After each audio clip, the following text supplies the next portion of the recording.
DPW and parking enforcement. Thank y'all. Thank you. Then we have Councilmember Morrell, followed by Councilmember Thomas, and we're going to try to get DPW here if we can to answer a couple of questions. Thank you, Mr. Chairman. A couple of points. First, I think it's important to highlight, as Councilmember Harris just said, there has not been a traffic study. And I think that's tremendously important because the Teneo report is a great starting point for recommendations to analyze what could be done. But practically speaking, if one were to block Bourbon Street as they envision, it would essentially be the Great Wall of China splitting the French Quarter in half for the most part. You would then have the eastern and western, east and west of Bourbon Street. I know that when I looked at the report and the recommendations, two things came to mind. First, when you look at the traffic and how it covers the cross streets of the quarter, there would be tremendous financial obligations that would be on the city's part for every driveway, every parking garage, every hotel that would no longer have access to traffic to get to those locations. And that would be probably a federal takings claim that would be millions of dollars. I do think that a traffic study is absolutely essential, but in the same time, I do think that it is important as a city for us to establish that things cannot be as they were. So I do think that there has to be, for lack of a better term, kind of an interim designation for what we're going to do with Bourbon Street. I do think that closing the cross streets is tremendously problematic, but that being said, I think that closing Bourbon Street at 8 p.m. is not sufficient. I think that we're going to have to look at the idea of Bourbon Street being closed for 16 to 18 hours a day, and also to Council Vice President Moreno and Council Member Harris's point, we're going to have to get NOPD out the middle of putting those barricades down and picking them up. I do think that's a waste of officer time. I do think, and I don't think FQMD may be able to speak to this, that's kind of my general opinion. I do want to hear from FQMD because I know you've spoken to the vendor and gotten kind of the idea of what that cost is, but that's a worthwhile investment because it would free up the city and we wouldn't have to try and find those different individuals. Councilmember Thomas. First of all, thank you. I mean, anytime you venture into something new and different, it usually takes a while to find out what the standards are going to be and how you're going to do it. But there's a division called Facility Support Division, not the police department, that there are about 6 or 7 people, a couple of them I know personally, that are trained in pedestrian, crowd, vehicular, roadway, blockage. So if those 6 or 7 men are over there, I won't name their names, a couple of them have been there 20 years, and they go all over the city in terms of how do you route traffic, which streets you close off. Why would you need police officers when they're still working there? So, Councilman, And that's what they do.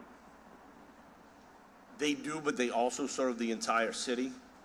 So for me to ensure that I know it gets done every day, the best personnel, if it's going to be on the NOPD right now, is for the officers that are out there. But they're not doing that every day. There are other duties that they're assigned to a part of the facilities division, maintenance, carpentry division. So whenever there's a special event, their training, they come into play for parades and special events, and that's their expertise. So couldn't they just be added to say, hey, at this time during the day, we're going to be out here to do that, so you don't have to use police officers? Because that's what they're trained. And a few of them have been there 20, 10, 15 years. And they'll be glad.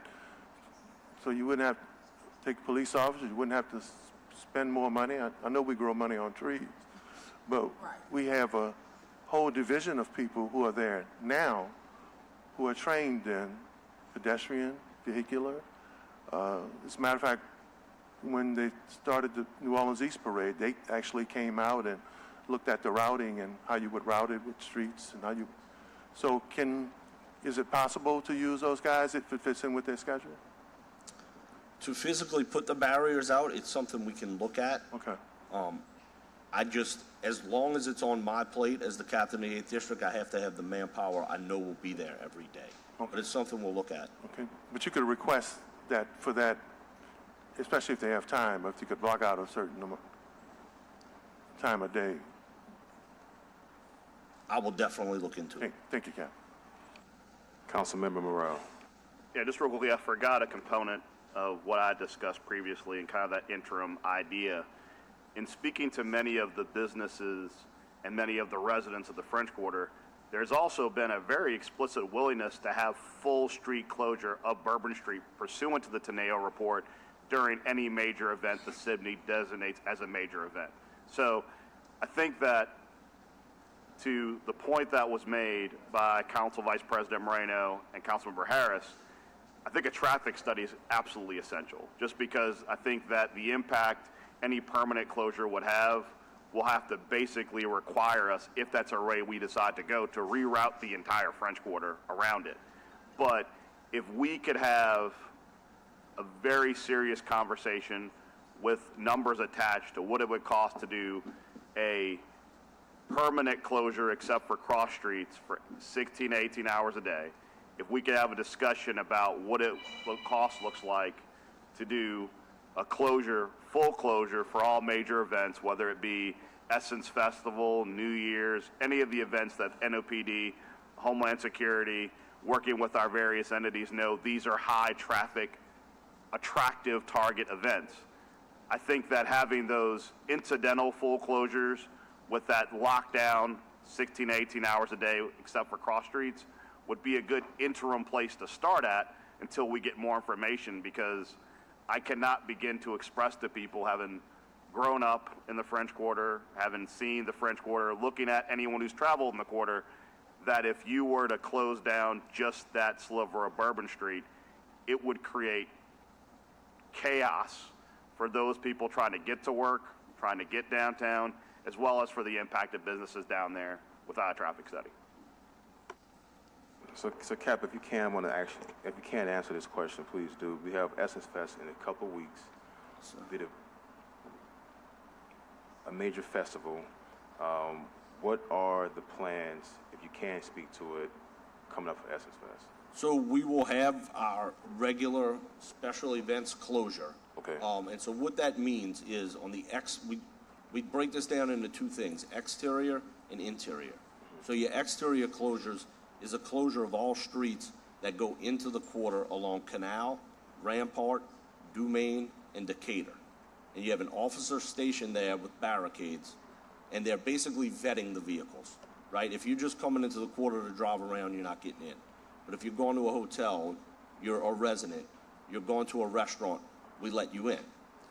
Then you have the interior closures. So the interior closures are hard closures along Royal Street and along Dumaine Street at Bourbon, and then also, Dauphine, and then at Bourbon and Canal, and then again at Dumaine and Canal, so that nothing can come against traffic.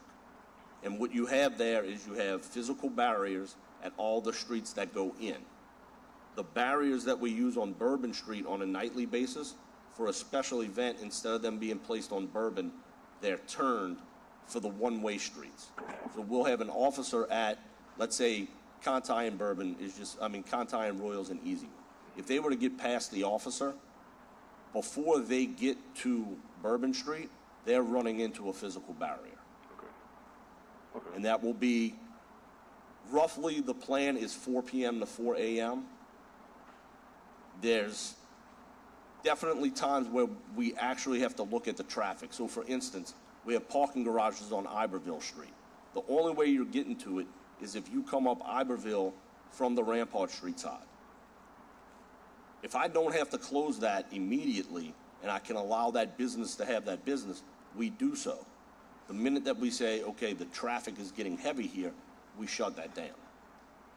And I think on the other side of that, at 4 a.m. in the morning, if things have died off by 2 a.m. and there's not a lot of foot traffic out there, they can reopen the streets a little bit earlier to make sure that sanitation and cleaning can get down those streets every day. Okay. And how does this plan for Essence differ from anything in the past? So This is the special event plan. This is the plan that I have always worked when I was in the French Quarter. And that's what I think Councilmember Morrell was getting to, something, not trying to push you on the spot, but something has to change. We keep doing the same thing. You invite the same activity. So if we know nothing has changed, why are we going to do the same thing? So I don't want to say nothing has changed. So for instance, at Bourbon and Canal, you now have a swing on there. So if we have a vehicle parked there and a car were to get around it, it would run right into that swing arm. The same thing for the closures. We've always had wedges that we put up at the streets that go in. So St. Louis is a street that runs in. But on a street that runs away from Bourbon, say again, Royal and Conti, you would normally just have a police officer there. Now we have a police officer there, but then we have the secure guards that we put in place to where if they got around that prior to getting to Bourbon Street, they are running into a physical barrier. Okay, all right. I think it's the plan that has worked for over a decade. It just has better equipment and personnel there. All right, FQMD, you want to give us your presentation? Yes, of course. Thank you for having us. We have the same goals essentially as the city. We are trying to balance the needs of the resident community and the business community. We've had a number of different public meetings that have spoken to this, and we've come to the same conclusions. There's more information that's needed to be able to have an implementation plan that's consistent. NOPD has been gracious enough to share with us they have challenges right now with that implementation on a consistent basis, and we want them to be on the front lines of security, not the manual labor piece. So to the point of the council members, we do want to investigate further. What would it entail? Who would need to be hired? How does this actually get implemented on a consistent basis? There's a number of questions, again, that are consistent with what you've raised today. There is some divide as to where those stop and starts end, those hours. Again, to the point that those additional studies for traffic, for parking, and for the impacts, all of those questions need to be answered, and it's not something that can happen very quickly. So FQMD is aligned with being able to express those concerns and raise the similar questions that you've raised today to help balance those interests of the community in the quarter. Councilmember Harris? Yeah, again, I just think theoretically, if we could use DPW overtime or parking enforcement overtime in the immediate, then we could then explore a permanent solution for this. But again, having NOPD out there doing manual installation of these barriers, when we have a DPW, Department of Public Works, we have parking enforcement officers who do this regularly. Certainly for Essence Festival, maybe we sit down before the next 2 weeks and talk to DPW to see if we could use their folks instead of NOPD. Councilmember Moreno? Thank you. Captain Palumbo, as you put out all the barricades, and obviously, and especially for special events when there are different barricades, different places, are you the one who's responsible for checking in to make sure that everything remains in place and nothing's been moved out of the way and that kind of thing? So I can tell you, and I'll use French Quarter Fest, for example. Sure. I'll tell you what my process is. On day one, I see who's assigned to those barriers. I go to each specific location. I ensure that the officer working it knows how to operate the equipment, and then they are to notify me if at any point there is any type of malfunction or any issue with any of the equipment. So, for instance, some of our equipment, it uses a battery, right? So if you put that thing up, down 2-3 times and all of a sudden you see the battery's waning, I need to know so that I can have that fixed immediately. For French Quarter Fest, there were a few issues. So let's say, okay, so the battery situation. So then what happens next? Who do you have to call? What is that? I call out our MSB and they come out and replace the battery. So it's through NOPD that you go and replace the battery? On a battery, yes, ma'am. On a more involved fix, it may take a company that we use. But so, for instance, French Quarter Fest, I go out days prior. So a battery issue should be caught days prior to an event. So I go check them, and we'll get the battery swapped out. If there's a bigger issue, they'll come out and repair it. I would also say the investments made by this council into EMD have greatly improved some of the ability to service some of this equipment as well. They have, for all of our special events now, EMD has 24-hour fleet service and mechanical trucks that can go out and fuel. We can refuel light towers. We can recharge batteries. We can do a lot of these things now. So that's been something that's helped us out quite a bit. And see, I think that's a great point, and it really goes to speak to the point that Councilmember Harris has been trying to make about really having different city departments be the ones who assist with the actual equipment needs. And so I'm just wondering, it's like, Colin, why can't Homeland Security be that agency to ensure that all of the actual structural needs are met? That you could be that agency being the one to coordinate and make sure it's like, hey, DPW, hey, parking enforcement, hey, EMD, this is the plan, and these are the assets that need to be deployed. Make sure you get these things out there. And we do that, and we've done that for years. I think the issue is that, and something we're working on now post January 1st, is some of those lines of communication. When we're told during the briefings that there's going to be an internal and external closure of Bourbon Street, we've taken that as the practice that we've done for a decade. I think there needs to be maybe more verification on some of these locations and things that have been put out, because clearly on January 1st at Bourbon and Canal, it was not what we would typically see at that intersection. Right, and I think that was kind of highlighted in the Teneo report, not having a clear understanding as to who was supposed to be responsible for what.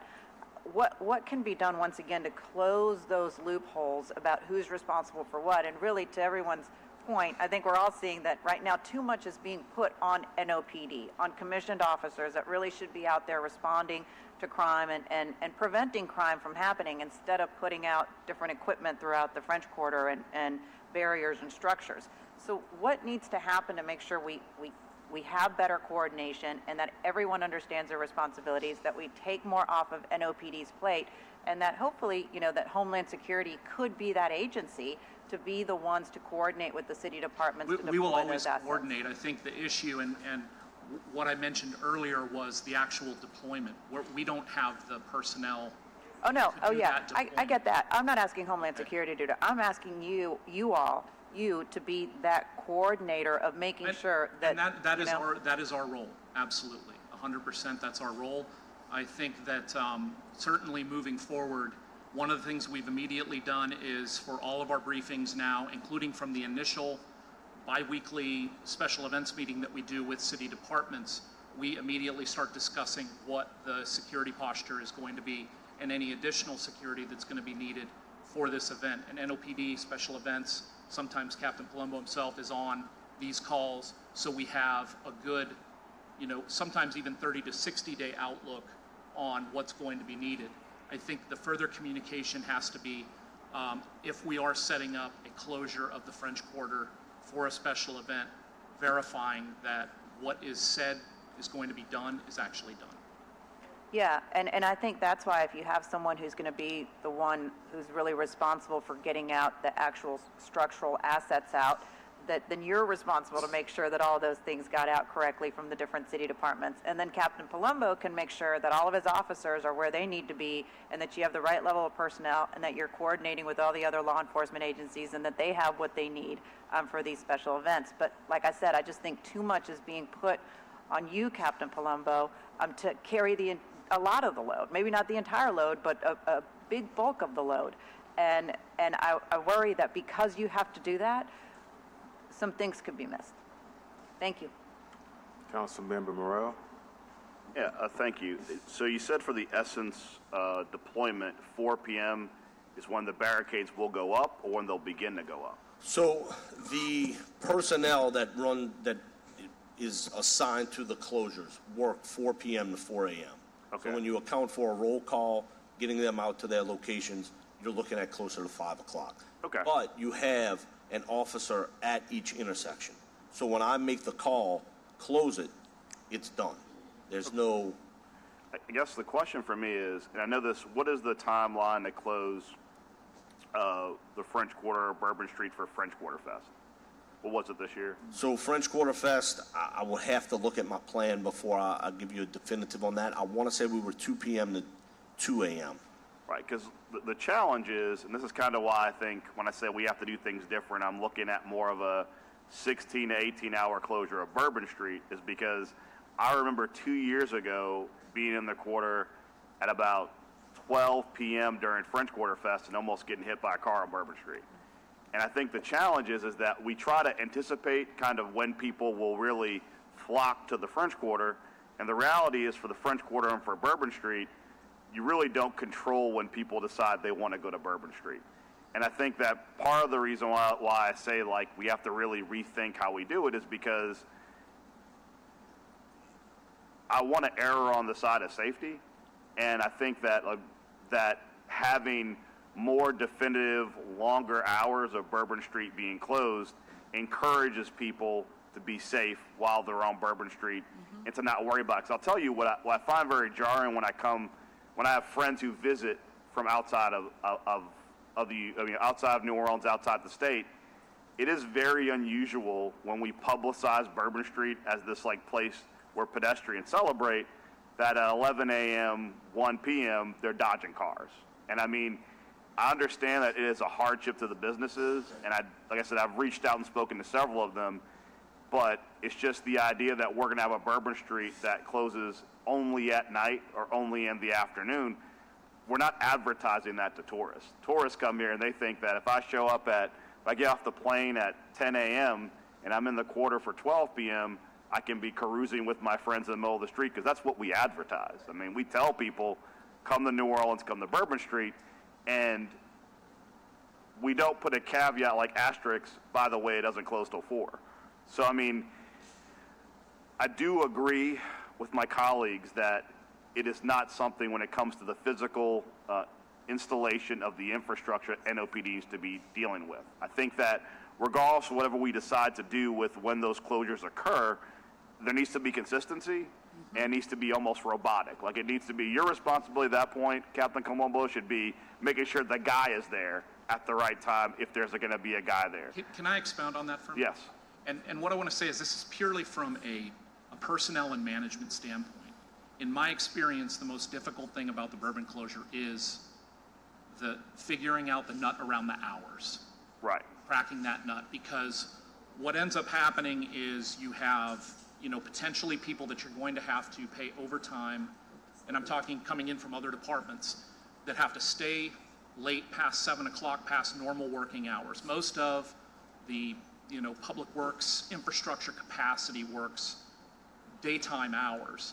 So they have to come in late to close the street and then come back early to open it. And to your point, Councilmember Thomas, that I think is probably the main issue with the barricade shop and the carpenter shop with NOPD, is that if you have someone, and this is heavy equipment, they have to come in with trucks, they have to come in sometimes with forklifts, and sometimes takes multiple trips to move these devices and things out of the way.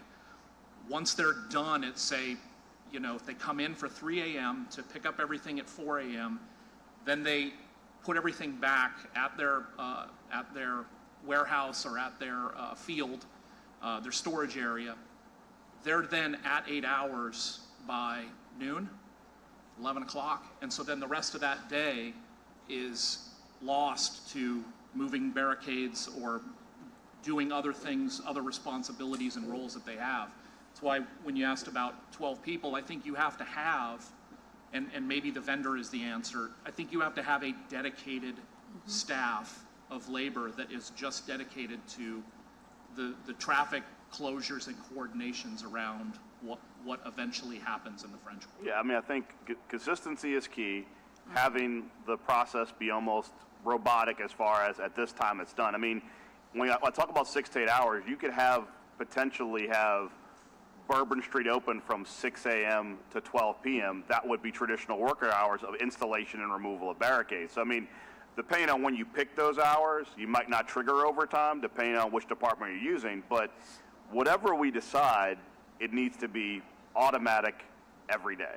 and then we need to adjust to that new reality. Now, that's talking about closing Bourbon. That's not about talking about closing the cross streets. The cross streets is a whole separate headache.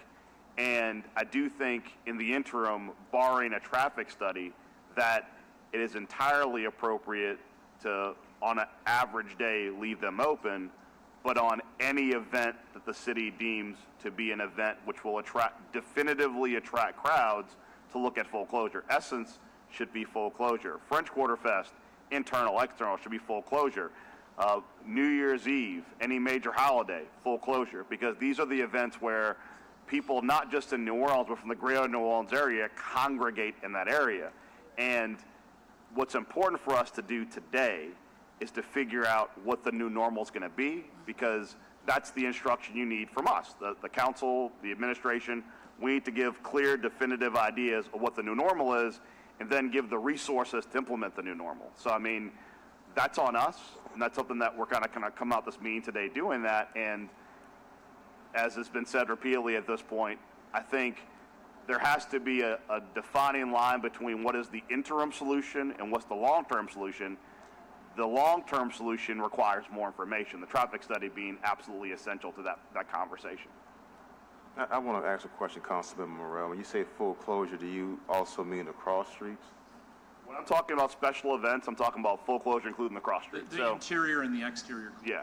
So, I mean, basically, if we're talking about a New Year's Eve, it would not just be the cross streets being, the Bourbon Street length being closed, it would be the cross streets as well. So, I mean, when I've spoken with businesses, when I've spoken with residents and people who are impacted, they understand that when it comes, there needs to be a daily closure and a process around that, and then a special event closure, which is a much higher level. And I think what everyone's looking for from this council, from the administration, is instruction as to what that's going to be. Because obviously, we're going to take input from NOPD as for what's feasible and what you think is, actionable. But on the same token, we as a council are the ones that have to find the money to fund whatever we determine the new normal is going to be. So, I mean, that's a conversation that needs to be had now. It's kind of beyond we have the Teneo report in hand. We have what they think should happen. I think there's some additional data that has to come in for us to make a more definitive long-term solution. But in the interim, the nation and the world expects us to do something different and definitive that reflects the severity of what happened on January 1st, and that we have a plan moving forward. So I think this council is going to be largely in charge of figuring out what the new normal is going to be, and we're going to work with you on that, but the new normal has to be far superior to what we had. Mr. Captain Palumbo, roughly how many special event days, Mr. Arnold, if you can answer, do we have that would require that would have Bourbon shut down? Anywhere between 10 and 14, depending on if we have a major national special event that comes in, a Final Four, Super Bowl, something like that. Okay. And that's not including, Mardi Gras is one of those times where essentially for 10 days we're doing internal closure. So you're looking at potentially 10 days for Mardi Gras and probably about 40 days per year that 24-hour cycles that you would need to have that closure in place. Okay. All right. So 60 days, 50, 60 days a year. So 60 days will be considered special event days. Well, major special event. We consider attendance over 100,000. That's kind of our benchmark threshold, but we take into consideration other factors as well. Okay. All right. Any other comments from the dais? From anyone? Any other comments from the presenters? Okay, I'm going to ask that if you all can, just hang around in case we have some additional comments that may need to be made to clear up the air. Thank you. My next presenters are Magno.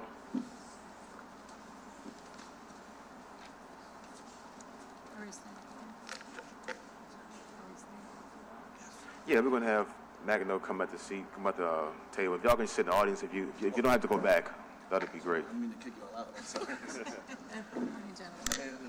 Oh, you want to sit here? You can sit. You maybe. Yeah, we're good. Yeah.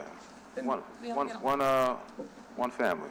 Yeah, man, we talk. So we definitely want to have Magno come because you all represent a large part of the culture in the French Quarter. And as you all say, when we have these special events, our images and our music, your music and your images are used to attract people to Bourbon Street or to the French Quarter. So we definitely want to have you all have a seat at the table and give us your thoughts from being the boots on the ground and what you all see and what input can you add to this discussion. So the floor is yours. I appreciate that, and I appreciate the invite. And you know, we do talk a fair amount. We go to the FQMD meetings, and you know, we talk to Captain Palumbo. We've had some discussion.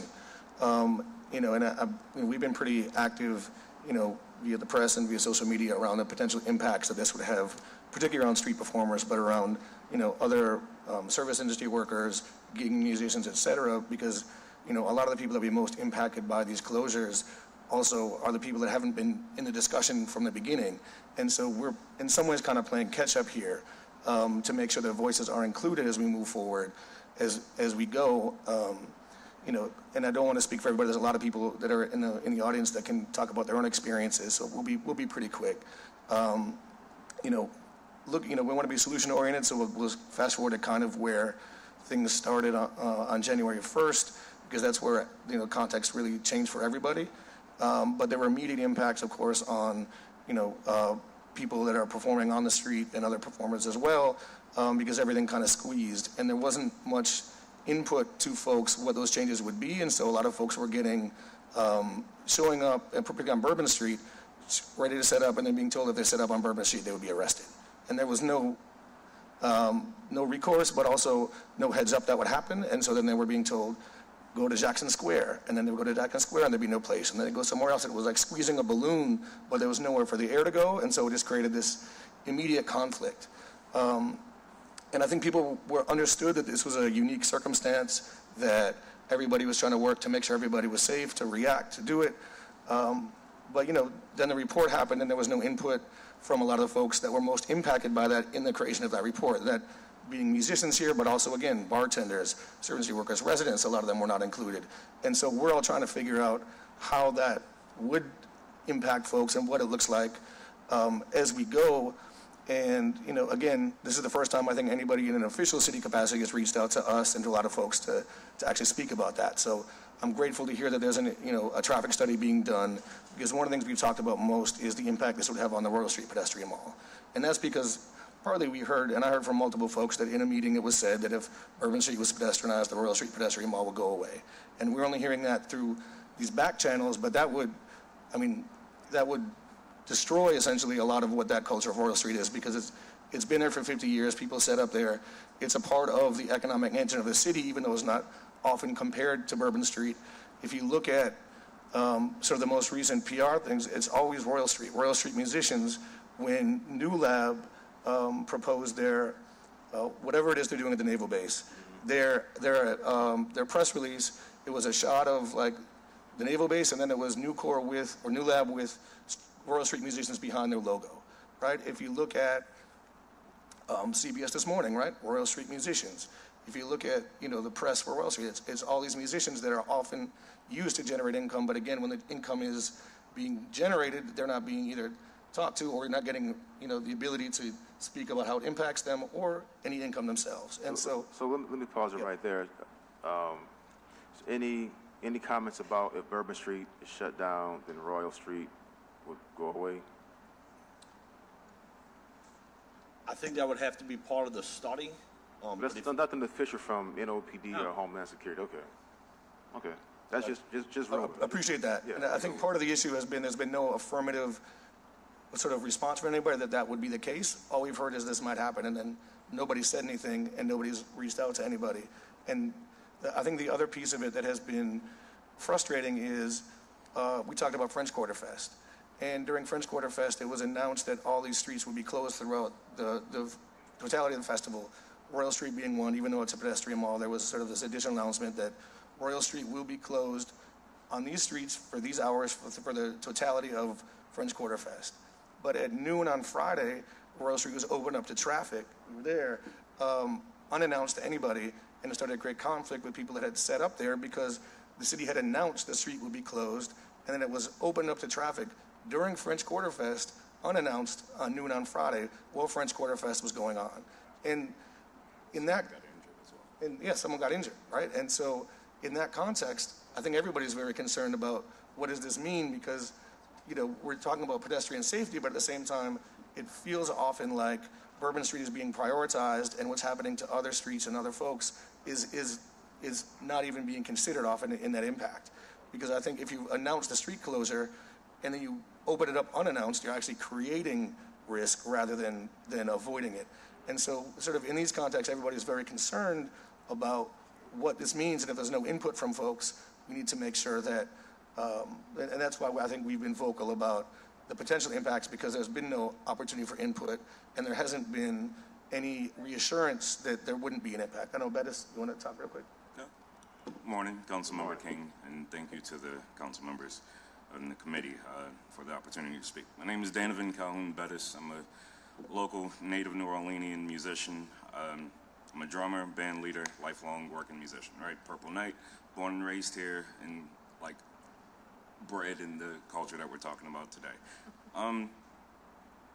At this point, I just have like 4 points that to piggyback off of what Ethan has said. That's why I like today's conversation about pedestrianization of Bourbon Street and what that means for the future cultural corridors. It's not just like a policy issue. It's like really personal. So while MACNO has not taken a formal position on the pedestrianization proposal itself, we do believe that there are a few key points or truths that must ground the discussion, and Ethan has mentioned a few of them. First one, without like telling you what to do, but you have to listen to the artists. They know the landscape. The people who perform in these streets every day have a level of insight no planner or policy can replicate. They replicate, I mean, they know where the sound goes and where it carries, where crowds gather, where safety is an issue. Their voices must be centered, not surveyed, not assumed, or added in later, right? If performers are not at the table, we risk building something that doesn't serve the culture we claim to celebrate. Number two, preserve the Royal Street Pedestrian Mall, as we just talked about. It's a proven success. Whatever happens on Bourbon, the Royal Street Pedestrian Mall must remain intact. It's one of the few places where artists can safely perform, connect with audiences, and be part of city's economic engine without being pushed out. This space works. It's living proof that policy can uplift culture when done right, and it should be protected as such. Three, almost done, cultural policy must be rooted in reality, not assumptions. All right, pedestrianization alone doesn't guarantee cultural success. Without clear policies around sound, safety, space, and enforcement, it can quickly become performative rather than supportive. All right, so the people using these spaces daily, especially artists, need to be a part of shaping these policies so they can reflect the real needs that, and not just the aesthetic ideals. All right, and last, culture is the product, right? Not just the backdrop. Visitors don't come here for empty sidewalks, all right? They come for rhythms, they come for soul, the spontaneous magic you can only find here in New Orleans, all right? The culture bearers, the musicians, the dancers, the artists, tradition keepers aren't side attractions, all right? So they are the main event. Any successful redesign of these spaces has to be honored, or has to honor that fact, period. So we're not here to slow down progress. We're here to shape it with care, with knowledge, and with the voices of the people who bring the city to life. Like, I appreciate your time, and I hope we can continue to work together to ensure New Orleans remains not just like a place people visit, but a culture that thrives and breathes on every single block. Thank you. Message received. Thank you for that, and we want to make sure that you all, the buskers, that's the proper term, have a seat at the table. Greatly appreciate that. With this decision moving forward. So let me have Councilmember Thomas go first, as he tried to buzz in, but his computer's not working. Then we have Councilmember Morrell. Yeah, but what I'm thinking is who wouldn't understand that? I mean, especially You'd be surprised. If you're from New Orleans, you can go back to Jeff and Juan and the Early Breakers, a 12 and Shorty, and some of the folk that we can name, you know, a John, my cousin, Lil, T.D. They've been in the same spot for 20, 30, 40, years. Jeff isn't with it anymore, part of the original Breakers, but they used 2 spots for decades. So I just don't know why we even guessing about this, because if you know New Orleans, you know, Lou would get on his bike and pedal across the canal to his spot on Conti and Royal every day. So I just don't understand why this just wouldn't be standard operating procedure when you talk about the culture and authenticity of New Orleans. It just seems like we're working to do the right thing because an incident, it's a whole new world that we live in now. But a whole new world shouldn't push people to other planets. Right. Yeah. Yeah. The whole new world should make sure that we protect our spaces and that we're safe on this planet. Correct. So I don't know. I'm just kind of sitting because I'm a New Orleans boy, you know, for real. You know, I go to where the guy with the guitar over by Conti, where he opens it up right there and he performs over there by the hotel. So when we walking through there, that's the spot that he should understand that someone's considering him there. So Councilman King, thank you for at least creating an opportunity there, because if we would push that part out, and let me say this, there's a part of New Orleans' cultural economy that people think is an underground economy, but for millions of tourists, it ain't underground, it's really mainstream. It's one of the reasons, because people will have street performers that they come here to see. That's right. Over and over again, because they're good at what they do. So it's just interesting to me right now that folk don't know that. Excuse me. Yeah, I'm okay. Well, let's just work it out. Mr. Arnold, thank you, Councilman Thomas. Mr. Arnold, you got a comment? No, I'm good. Councilmember Morrell. Thank you. I want to be clear on one misconception.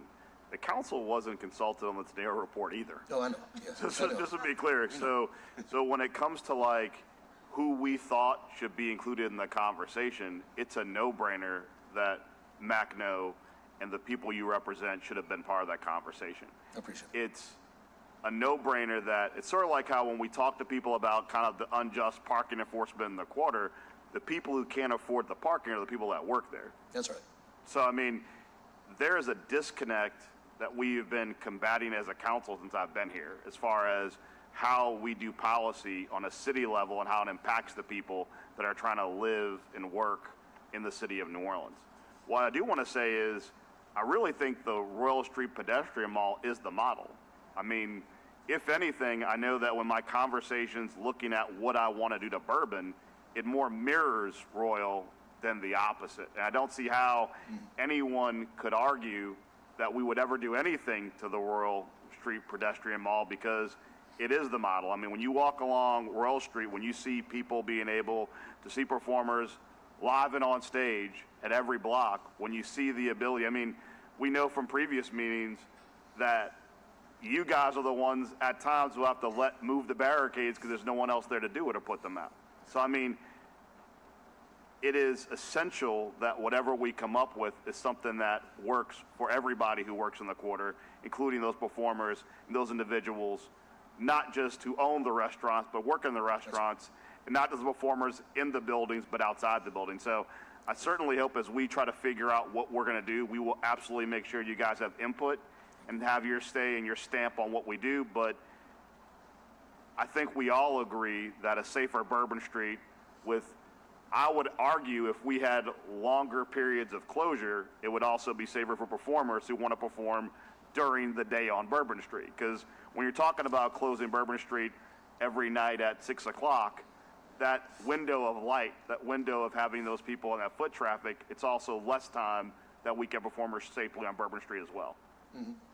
The interesting part of Royal Street being the model is it exemplifies the challenge that we have right now with consistent implementation of the barricades. Right. We have that problem right now. We struggle with it, to your Had point. it for years. I mean, a decade probably. Well, and I mean, I think to the points that were made previously by the council, I think that either having in the short term a specific department with specific responsibility that's not NOPD for putting those barricades out, or contracting with a party who knows, you guys will know, they'll know that at this time the street closes, having that consistency helps everybody.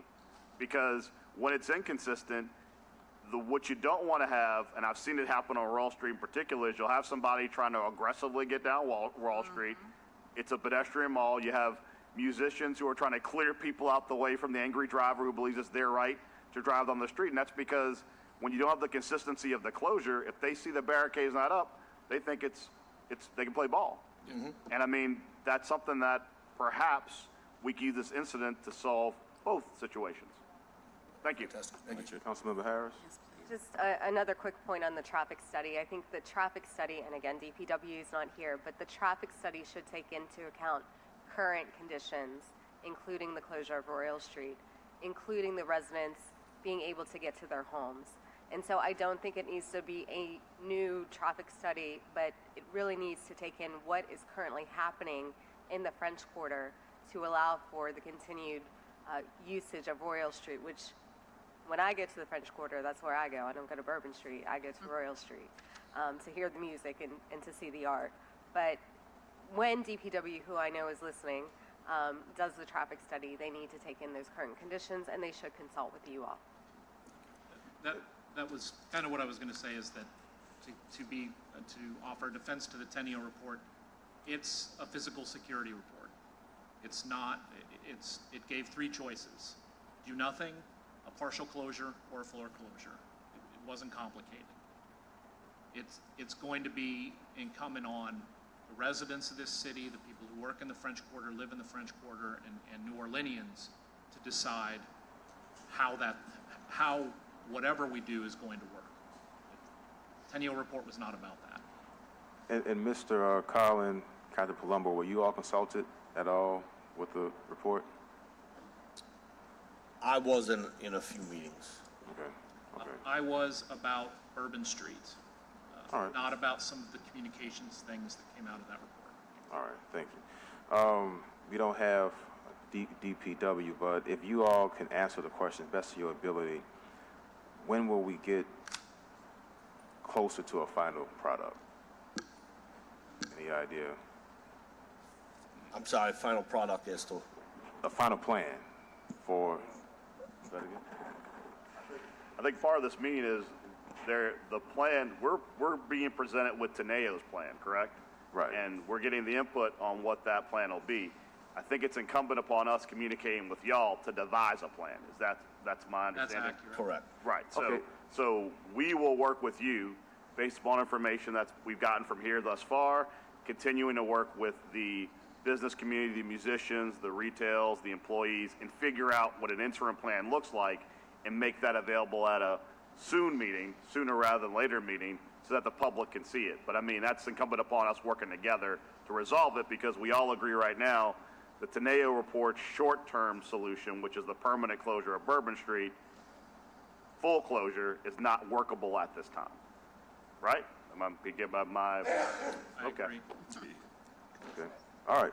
Well, I thank you all for your time. We're now going to go to comment cards, and we're going to try to be quick as possible with the comment cards. So thank you for your time and your Thank you all. participation. Thank you. Absolutely. All right. First, we're going to have Ms. Doreen. Doreen Kitchens.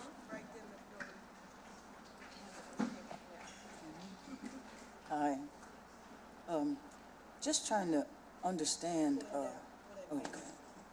I'm just trying to understand the translation in Bourbon Street. Well, of course, this was under the assumption that Royal Street would be affected negatively because they were talking about closing down Bourbon Street. But when the situation happened on January 1st, Bourbon Street was closed. You see, so I don't understand why we're throwing out the baby with the bathwater. You know, I mean, the problems, and even on Royal Street, you say it's a model, but they half step on Royal Street too, because they may close the barricade on facing traffic, but on the other side, it's open. they don't even close that. And a lot of people, they come around the block and they try to go up the one-way street, and we scream to them, hey, it's a one-way, and this, that, and the other. So, I mean, there are a lot of things that need to be fixed. There's a lot of things that need to be straightened out, and a lot of corners that are being cut that shouldn't. But as far as Bourbon Street goes, you know, and the barricades should be automatic. I mean, why would you sit there and pay constantly people to go twice a day to open and close barricades when you can make them automatic some kind of way, I'm sure. And that would help with the people who live there who may need medical assistance or to get out or to move or something like that. That's all. I'm just saying. Thank you. Thank you for your comments. Mr. Southall. And just to reiterate that was just a rumor about Royal Street being affected by Bourbon Street. Good afternoon or good morning, everyone. My name is Justin Frank Southall. I'm housing rights organizer. I'm just speaking here on my own behalf as a private citizen. Thank you for reaffirming the rights of musicians to be able to, you know, hone their craft and do what they need to do on Royal Street to earn an income. I think that Royal Street, you know, where the musicians practice and perform should be protected by any means possible. That's where I first saw Miss Doreen and, you know, felt magic of how music can, you know, really move me and get me out of a slump. So yeah, I don't really have much more to say beyond the fact that, like, listening to musicians, place them at the forefront. I've traveled over 40 countries on 5 continents. And what we have on Royal Street is very, very unique, whether in Asia, Africa, Europe, only in West Africa and Spain and France do they come close to what we have. So protecting musicians and buskers and performers' rights is really, really important for our cultural economy. So thank you all. Thank you. Mr. Honos, Michael Honos.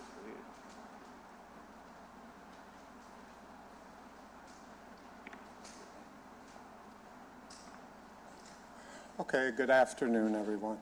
I'm Mike Howells, 1031 Barrack Street, and a member of the Bourbon Street Readers Association. I've been working the pedestrian malls of the French Quarter since August of 1993. I transitioned to Bourbon Street, as Councilman Thomas can tell you, in October of 2005. The reasons for making that transition should have been obvious. The first area of the city to revive economically was Bourbon Street.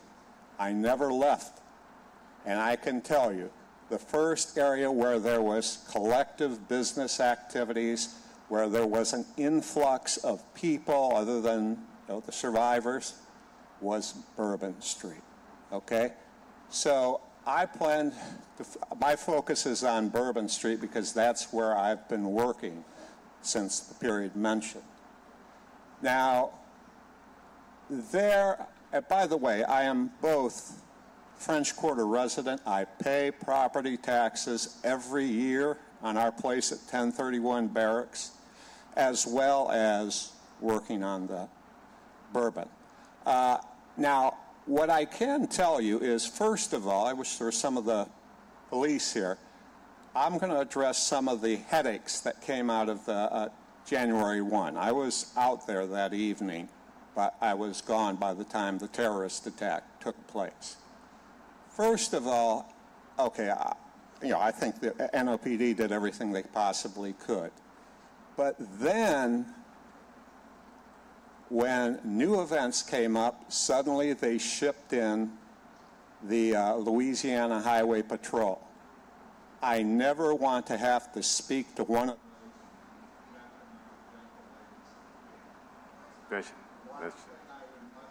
That's your time, sir. You know, the mic cuts off after 2 minutes, give everybody equal amount of time.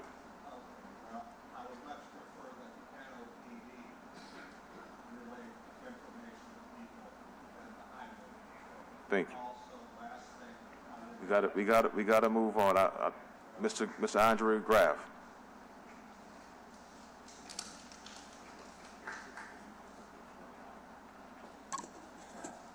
Andrew Graff, work at 1041 Esplanade, live at 1207 Henrietta Lille. Been living and working in the quarter or a block out of it for about 30 years. I think it's understood from what I hear among the council members and the folks representing the various groups that the full closure of Bourbon Street is an overreach, and the Teneo report does not understand New Orleans. I think from what I've seen of it, they made that abundantly clear. I am concerned about the ramifications on the rest of the neighborhood, particularly Royal Street, the pedestrian mall, the residents of the neighborhood who often get the shortest shrift when we're trying to sell ourselves out to tourists constantly over and over again. I would be curious to see what the businesses thought on Bourbon Street about this and how those deliveries are going to be impacted. As Councilmember Morell said, I do think there's a way that we can extend those closure hours on Bourbon and still get them handled for their businesses, but I feel like that's a fine kind of needle to thread, so we'll see how that all can parse out. And I think that, it bears repeating that we need to make sure that whatever solution we come up with is for us, is for the residents, is for the people who work in the quarter, is for the people who like to enjoy French Quarter Fest and not get run over by a car when they're hanging out there, and I think that there's a lot of ways that we can do that without giving ourselves the short end of the stick. So I hope that continues to be the focus of the council, which it sounds like it is. I hope y'all are engaged in the conversations and not cut out of it the way that it sounds like y'all have been a little bit from time to time, and that we can collectively find a solution that works for us. So thank y'all. Thank you. Mr. David Bilkey, B.I.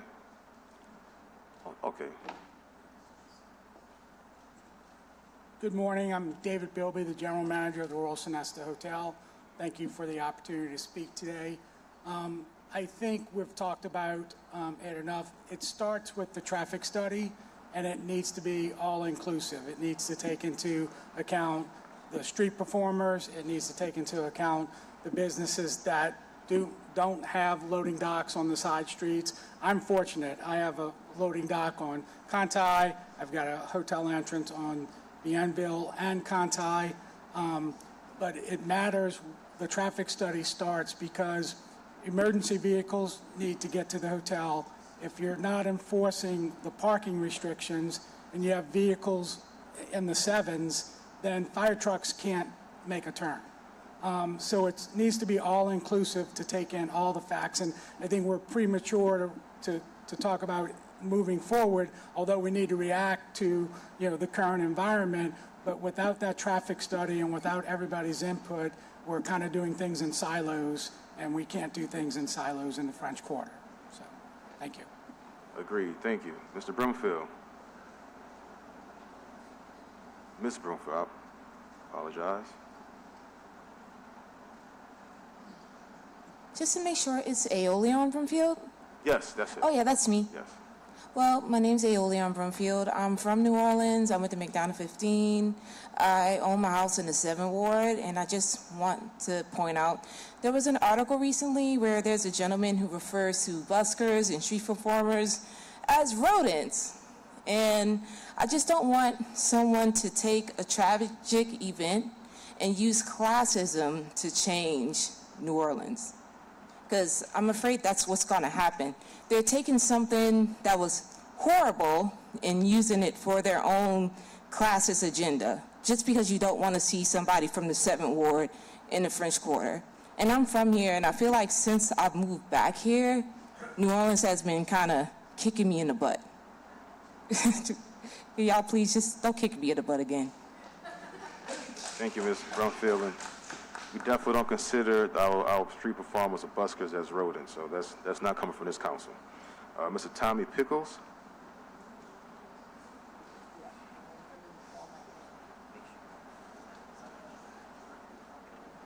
Greetings, council people. I am Tommy Pickles, and I've been living here for at least 14 years after the storm when I came back. And I'm a street performer. I live in Mid-City, and I've been working Bourbon Street for the last 11 years at least. And I've been videoing this street when cars are coming down the street, and I always see them weaving around people and stuff like that. I'm worried about pedestrian safety.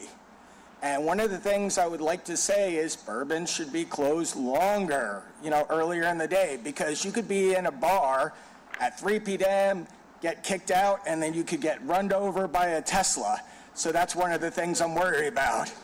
And also, I'd like to say, around the world, like Venice Beach, people got run over on Boardwalk. Santa Monica, 2003, some guy killed 10 people on 3rd Street Promenade with a car. Even at Las Vegas, 2015, someone rode over people in Las Vegas. So that's one of my concerns, is about pedestrian safety. It's not just a 16-hour job, it's a 24-hour job, keeping people safety. So that's what I'm worried about. This isn't about me performing out there, I'm just worried about the people.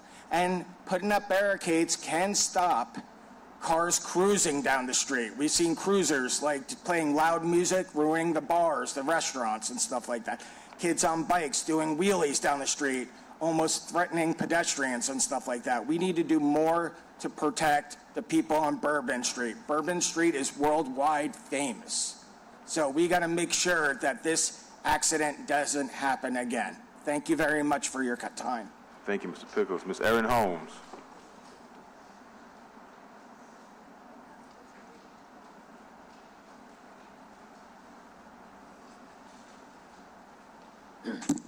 Erin Holmes, I'm with VC Pora. Thank you, Councilmember King, for calling for this public meeting. I'm going to echo Councilmember Morell's point. Something needs to change, and we cannot continue living with the status quo. But as we've seen and discussed today, the Tenaya report is not it. I think it's very apparent that the issues that exist with our current pedestrian malls must be addressed, whether that's through an extension of time, but certainly not an extension of the boundaries of the pedestrian malls. Bourbon Street was already a pedestrian mall. The barricades failed. So we also need to make sure that we're prioritizing these special event permits and giving NOPD the appropriate resources and manpower so that they can handle these. We know that any new plan for Bourbon Street has to balance the needs of the vibrant culture and economic activity with real-world neighborhood functionality. But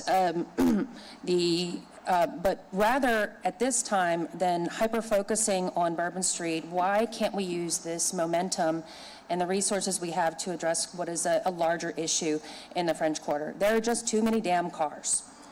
And there are a lot of plans and a lot of opinions about how to address that, but why can't we take this time to look for a comprehensive strategy that is going to take into account the entire neighborhood? It is currently a free-for-all. We're having to balance the interest of obviously residents who need access to their homes, industry workers and cultural economy workers that need to access their jobs, deliveries, maintenance vehicles. There's a lot of vehicles that actually need to be in the quarter, but there's a lot of vehicles that don't.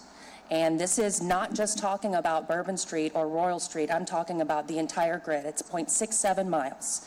And we have so many vehicles that are coming in that are threatening public safety, pedestrian and cyclist safety. They're threatening the actual buildings because they're shaking them and running into them.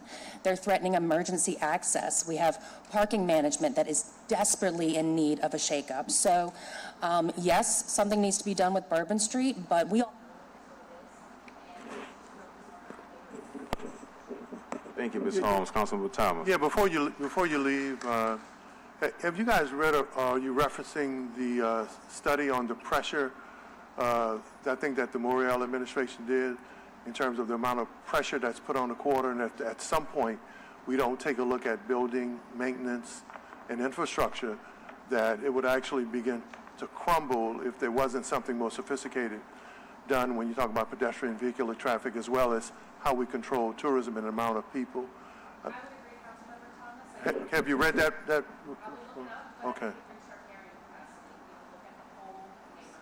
Okay, thank you. Mr. Joey DeFada. Thank you, Councilman King. Thank you, council members, for having us here today. Joey DeFada. I live at 1113 Bourbon Street. I also have a business on Bourbon Street in the 1000 block, Lafitte's Guest House and Bar. I guess being a resident and a business owner, I have a dual situation. I agree with Council Member Morell. We need a comprehensive traffic study, but I do agree with Erin. We do need a more comprehensive study of the French Quarter. I think if we look at the whole approach of what we do with it and how we're going to continue with it would be the best use of our time and money right now to move forward. So I encourage you folks to look at that, create not only the traffic study, that possibly the engineering company that would do the traffic study can look at a more holistic approach of the French Quarter. People live there, work there, enjoy coming there as guests, enjoy coming there as tourists. So we need to create the atmosphere that it stays the best it can be. It is the economic engine for the city of New Orleans, and I think we all recognize that.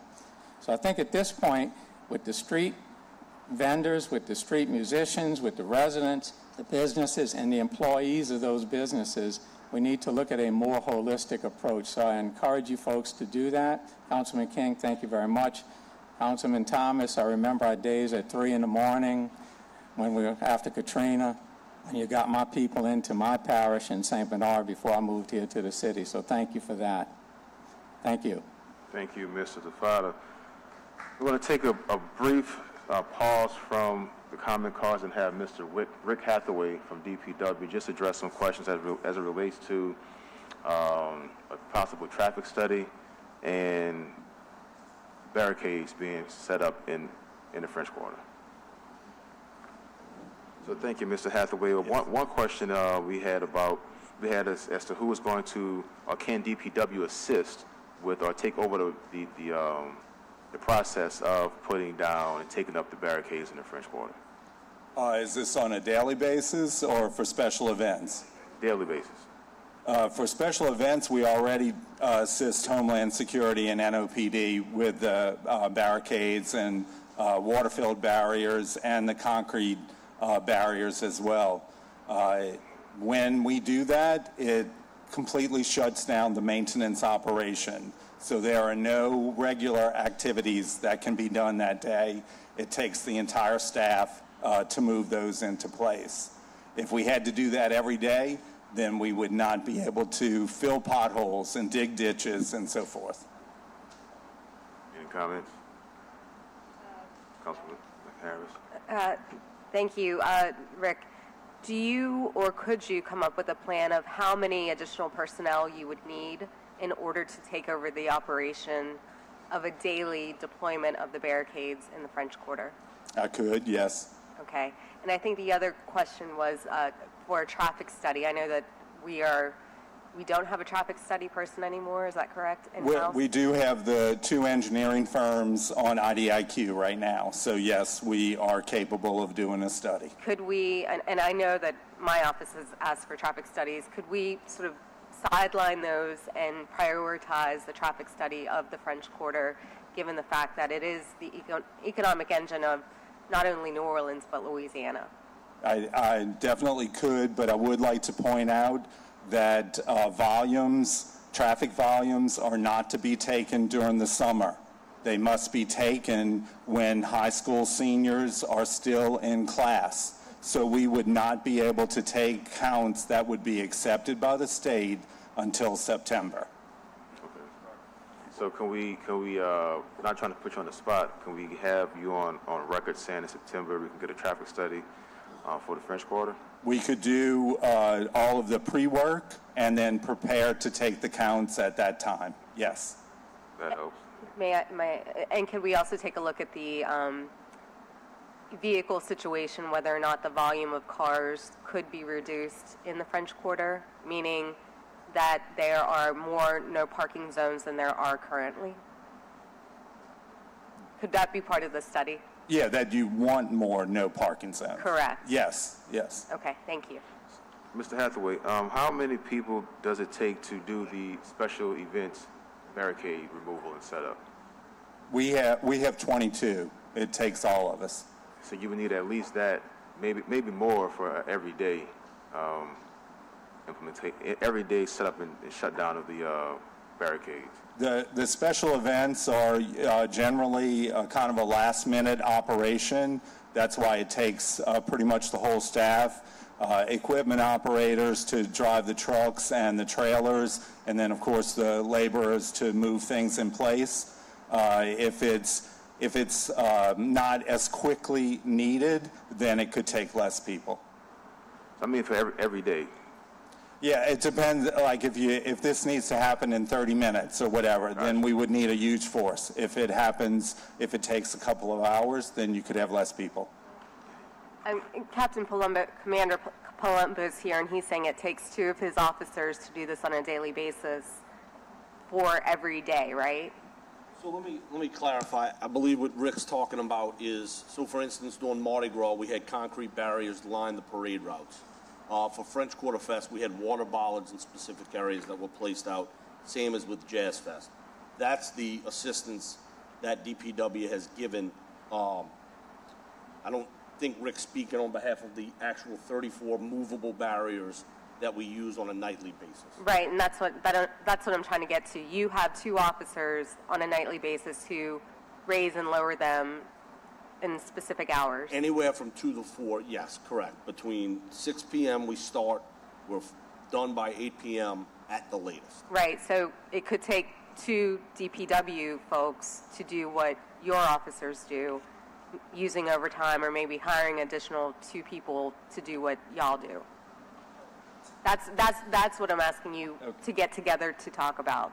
I'm not familiar with doing that because we've never been responsible to move those, but we could talk. You may be now. Thank you. All right.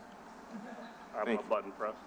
Councilman Moreau. Yeah, before you go, Rick, I think it would be very helpful if you could provide us with what the additional cost would be versus what, I know I had a quote from FQMD on what the contractor said it would be. If you could give us a cost if you have to employ or hire new people so we can compare the cost-benefit analysis. So I know that you have to meet with Captain Palumbo and see what it looks like. It may go some staff and see if it can be done with the existing staff, but the numbers would be helpful. Will do. Thank you. All right. Thank you, Mr. Hathaway. Thank you. Next up, Mr. Alex Fine.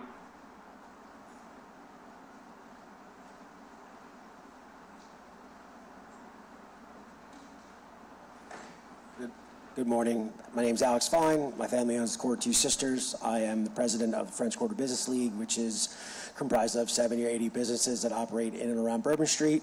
I'm also on the FQMD board. So our group, it would be very difficult for us to operate our businesses with a full closure of Bourbon Street at all times.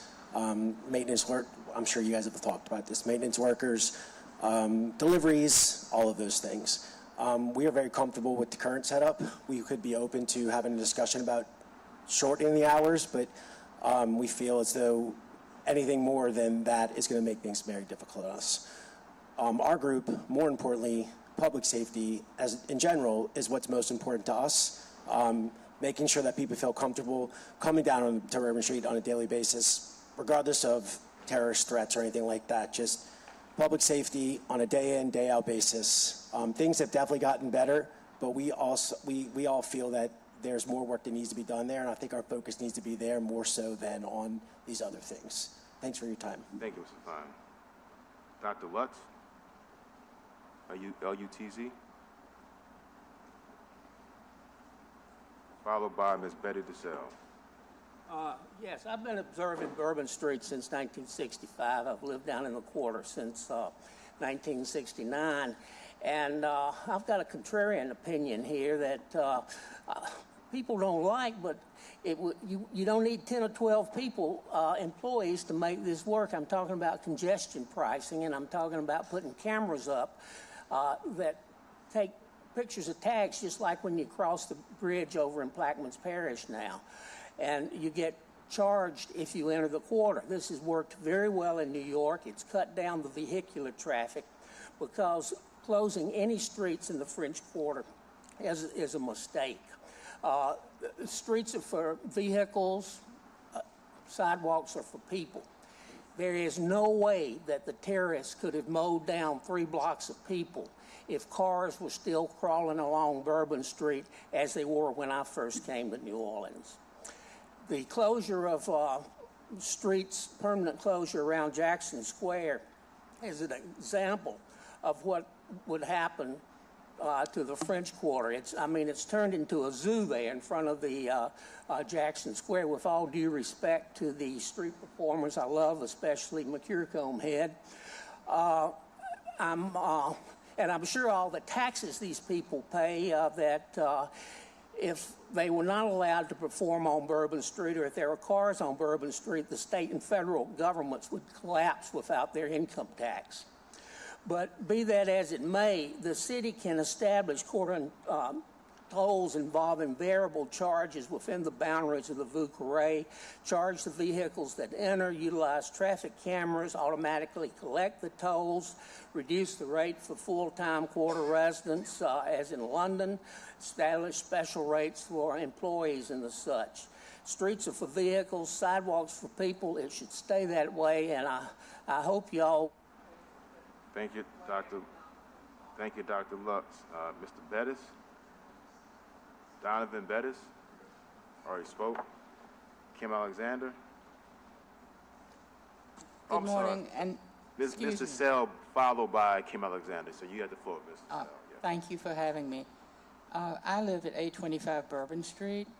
My husband, my architect husband, and I bought this house in January of 1963, and we've seen a lot of changes. I want everyone to remember, and this is very important, the 800 block of Bourbon is zoned residential, and I believe that we should have free access to come and go. I'm 90 years old. I can't bring groceries from a block and a half away. I may need an ambulance. I have heart problems. I may need fire protection. There's some very serious considerations. Unfortunately, I don't have a carriageway, but there are people in the block who do, one man has an actual parking lot. How are these people going to be able to come and go? To think, and when I think Mr. Morrell said something about closing for 18 hours, this would be a nightmare. It would not, people would not want to live in that block. I have a tenant who lives in the back house of my property, a doctor from Lafayette. They come for weekends. I mean, they can't arrange their lives so they can arrive in the proper hour. I just think you have to consider the residents. We are the backbone of the French Quarter. We have preserved the buildings. We pay a lot of money to upkeep them. The city cannot replace us, and I'm afraid I am seeing there will come a time sooner rather than later, people will not choose to invest in the French Quarter and live there because it's too problematical. Now, there are so many things we have to deal with, and there is so much disrespect from the tourists and our local citizens. They don't know that people actually live in these houses. Well said, Mr. Sell. Thank you. Mr. Nathan Chapman.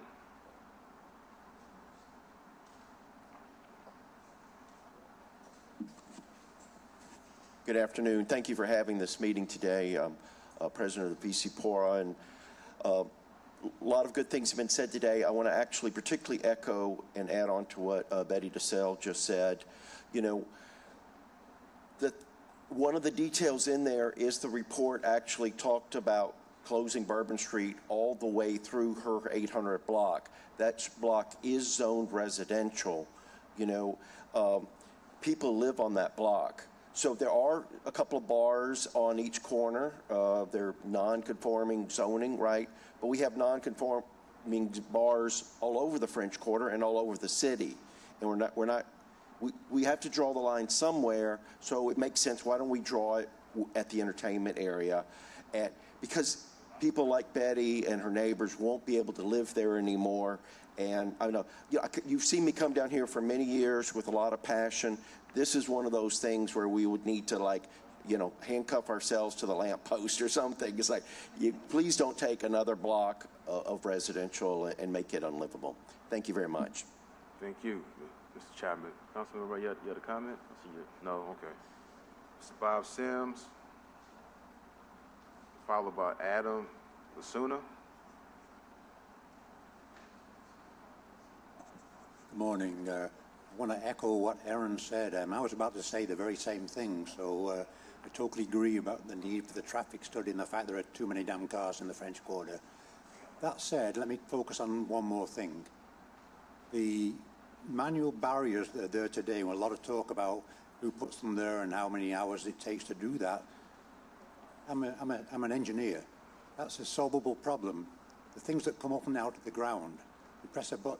You don't need people moving these things. So we should look at a solution that involves automated bollards that can go up and down when fire trucks need them to go up and down, when the police need them to go down, and doesn't need any people to move them. That seems to me a study that needs to be done in parallel with the traffic study. An interim solution is what we have, but there really shouldn't be that should not be the final solution. Thank you, Mr. Sims. Adam, is that it? He's done? Okay, thank you. William Edwards. William Edwards.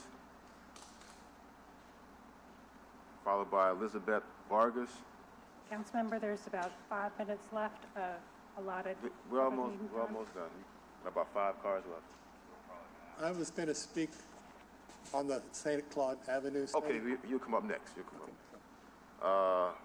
Cassandra Snyder. No, Snyder, S-N-Y-D. Yeah, okay, Elizabeth Vargas, then Cassandra Snyder, yes. Good morning, everybody. My name is Elizabeth Vargas. I am a musician in town with an all-femme band called the Crybabies, and I am very encouraged by what I'm hearing today. It's really nice to hear that you are thinking about everybody, considering everybody. With that in mind, there was a big study done in 2017. There was a traffic pattern study. Is that already being taken into account? You know about this? You want me to leave this here? Okay, I got the map. This was massive. This took over a year, I think. Nothing is new. Right, this yeah. Conversation is. I know. We've been having it. I will leave this with y'all or with somebody. Like, this study is out there. It's pretty much what you would expect. Like, don't close the side streets. Close Bourbon from, Iberville to St. Anne for a, pedestrian, and keep Royal Street closed from Conti to Orleans. It's the same thing. It's like, we're maybe trying a little too hard to reinvent the wheel here. And the other thing I'm hearing is that you all were not involved in the Teneo report. Okay, all right. Well, I'm glad to hear that too. Who was responsible for that? The Police and Justice Foundation funded the Teneo report, and I know that they had interaction with law enforcement and some stakeholder groups. The council was not considered a stakeholder group. Point of Justice Foundation? Police and Justice. Oh, Police and Justice. Okay. I did an extremely cursory Google of the Teneo group and found some troubling things. There seem to be primarily a PR firm who has worked doing PR for Russian oligarchs to represent a planned Saudi city that was criticized by human rights organizations for displacing thousands of people, and were paid $4.7 million for doing publicity for the authoritarian.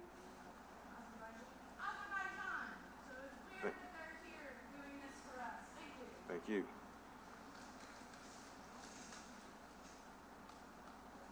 All right, Colin Myers, Mr. Colin Myers. This is 2 minutes. We'll suspend the rules, both to suspend the rules and add 10 minutes. Make a motion to suspend the rules. I'll second. Second by Councilmember Morrell. All in favor? Aye. We'll add it. 3 yeas. You get the floor. Hi there. My name is Colin Myers. I'm a local musician. I've been a professional musician here in New Orleans for the past 17 years. I want to echo a lot of what my colleagues at MACNO said. Just with a priority of whatever happens with Bourbon Street has to include protections for Royal Street.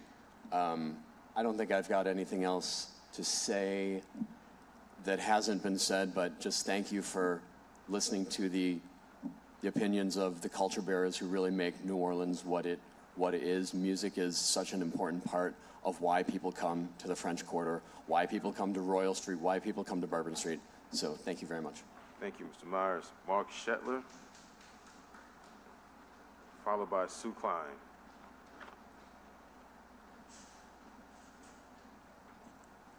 Hey, y'all. Good to see you. Mark Scheller with Shift Change, a nonprofit that does advocacy work for the service and hospitality industry at 2768 Orchid Street. I'd intended to ask about the nature of the outreach to the service and hospitality industry, especially those affected throughout the French Quarter. I appreciate the confirmation that there was none within the Teneo study, but also that y'all are eager to change that ongoing. I also just want to throw a little bit of weight behind the comments of some of my friends who spoke before, VC Pora, Macno, my friend Mr. Graff, my friend and former boss, Mr. Bilby. That's a pretty diverse cross-section of opinions, and I think that as it relates to the service and hospitality industry in this situation, that speaks well to the diversity of how this affects us as a workforce. It's not so simple as just who works on Bourbon Street.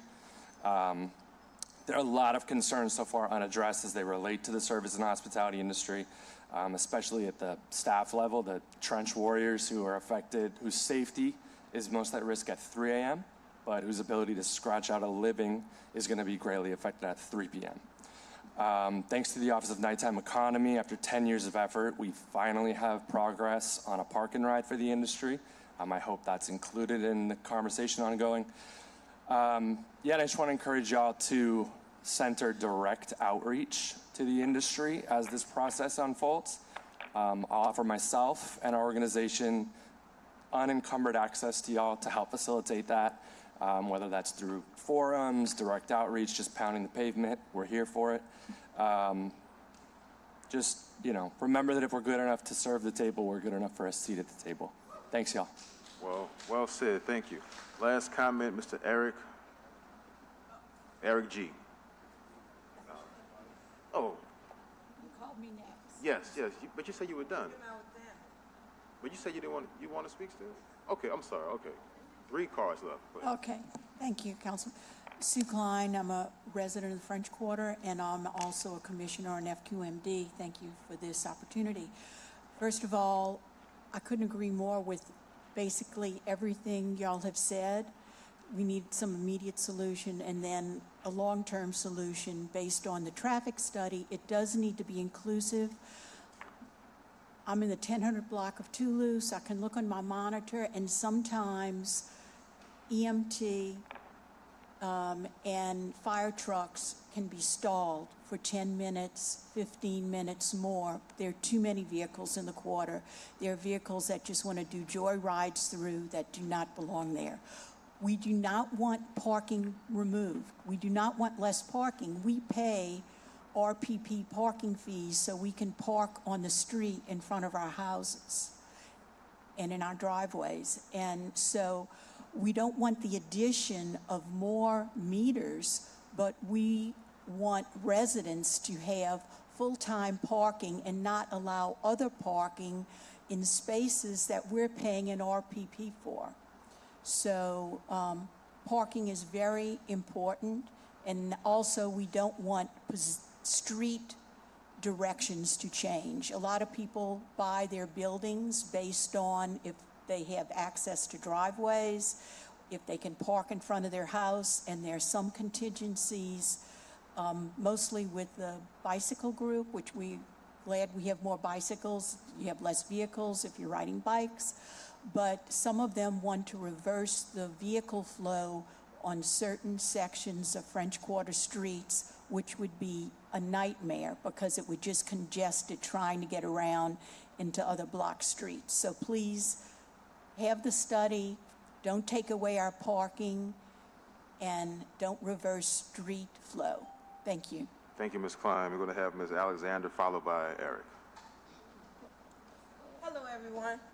I might not need a mic because I got a big mouth. That's from working on Bourbon Street. First of all, I like to say I love New Orleans, Louisiana. This place is taking care of me. I had emergency back surgery, they fixed me. I had breast cancer, they fixed me. I did not want to be an artist, but I'm an artist now, thanks to New Orleans, Louisiana. Barriers, I'll put them out for free. Tourists, the tourists come here not only for the food, the drink, and the art, but for personal interaction with the people who live in New Orleans, Louisiana. I know it for a fact because I ask them every day when I communicate with the tourists while I'm performing my artistic ability on their body. So I know for a fact that they love this city. They do not want to stop coming here, but they want to be safe when they come. New Orleans is the engine to the state's income, not just the city. We provide wealth for everyone who lives in Louisiana, which is about 5 million people. Guess what? 19 million people came to New Orleans last year. That's a report they just gave out. So what does that mean? That means there are funds available for whatever needs money. We just have to figure out where to put it, how to put it, who gets it, blah, blah, blah.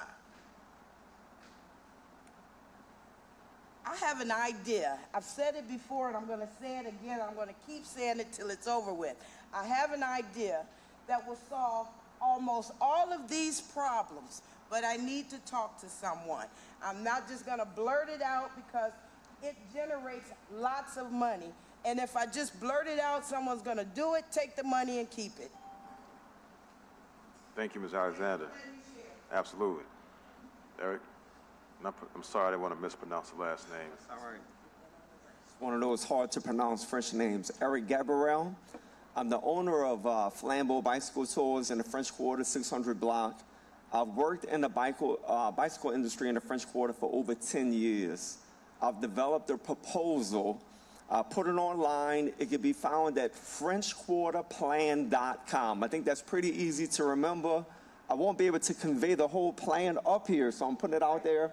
You could look it up in your search engine, FrenchQuarterPlan.com. I'm by no means an engineer, don't claim to be one, a city planner, but I feel that we need a comprehensive plan for the French Quarter, not just Bourbon Street. And we need to limit motor vehicle traffic in the quarter. And this could be done simply by putting retractable bollards. And there was a gentleman that came up here and mentioned that. And that's just one piece of it, of the proposal that I'm putting forth. But if you put 24 bollards to the entrances of the French Quarter, you could limit who goes in and out of it. And with retractable bollards, residents could have an access pass, emergency vehicles, delivery trucks. Those that need to get into the quarter will have access to it. You can give full access to all motor vehicles on the perimeters of the quarter. That'd be Canal Street, Rampart, Esplanade, and Decatur Street / North Peters. And those that could access and give two streets for the flow of traffic, one river-bound on Toulouse and one lake-bound on Dumaine. This would allow traffic to circulate, but those that can get into those 3 zones that are created would have to have an access pass. That would give residents full access to the French Quarter. No one would be able to take their street parking away from them. And those that need to be there would be there, and those that do not need to be there will not to be allowed. I've been hit twice in the French Quarter by a car. Needs to come to an end. Thank you. All right, we do have quite a few comment cards, but ask that those cards be entered to the record. The online? Online. Be all entered to the record. Sure. We want to continue to move on. So that will conclude our Bourbon Street discussion. I want to thank everyone that came out. I want to thank Captain Palumbo for all the work that he's doing, not just with this, but keeping the 8th District safe, keeping the French Quarter safe. Thank our street performers, our buskers for your input. And also thank our businesses and residents. Your input is valuable as well. Thank you. Next, we're going to hear about the St. Clair Revitalization Study. Laura Nine Grocer.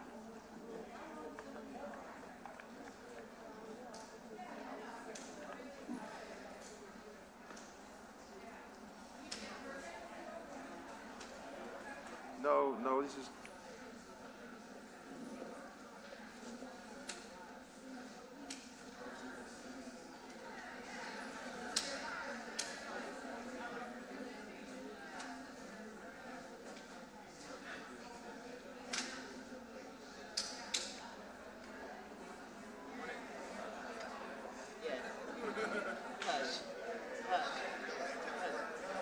Bobby, you can sit here because you can drive.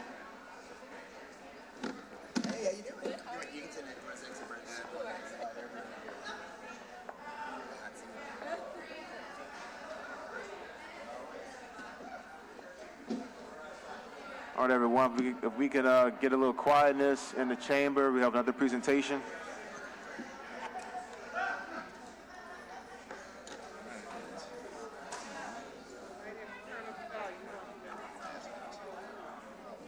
All right, it's time for our next presenter. Our next presenter is about to present, so we need everyone to calm it down, quiet down a minute. All right, St. Claude Revitalization Study is Bobby Boone. Yes. And Access. I see Ms. Brenda brought the table. The floor is yours. All right. Good afternoon, council members.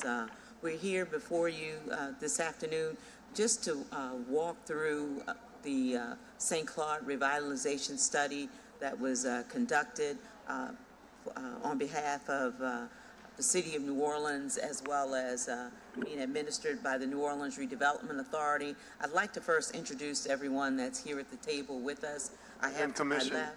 Commissioned by Councilmember Oliver Thomas in District E. Yes. To my left is Bobby Boone. Bobby Boone is with the owner of And Access. It was the entity that was hired to complete the St. Claude Revitalization Study. To my right is Whitney Williams. Whitney is the project manager leading that on behalf of the Redevelopment Authority. And everyone here in this room knows Jeff Schwartz, who is the director of the Office of Economic Development. I'll start just with just an overview, just with Jeff, just along with some comments from the council member as to what we thought was the need for this study. So before taking any action or really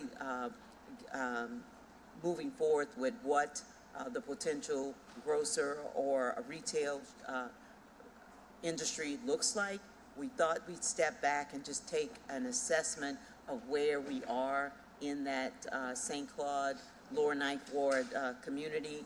I'd like to thank all of the participants from the Lower Ninth Ward. All of the stakeholders were engaged, very participatory throughout the entire process, and just looked at this as an opportunity to rethink what can take place in the Lower Ninth Ward as we talk about a retail study. And to be quite frank with you, council members, and to the general public that is watching, is that I'm not aware of a true retail study that was conducted targeted for the Lower Ninth Ward community in over the past 15, 18 years.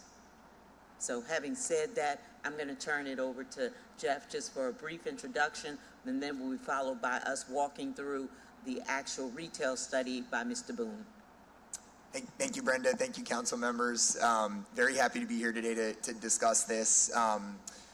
The Lower Ninth Ward obviously has been a priority for the city since the aftermath of Hurricane Katrina. But I think as the council members will surely share, and I know Brenda and Bobby and Whitney and the team at the city's Office of Economic Development knows, there's been, I think, a lack of data to ground a lot of the discussions. And the result of that, I think, has been a lot of empty promises to community members over the years about a grocery store being here or retail attraction being successful there.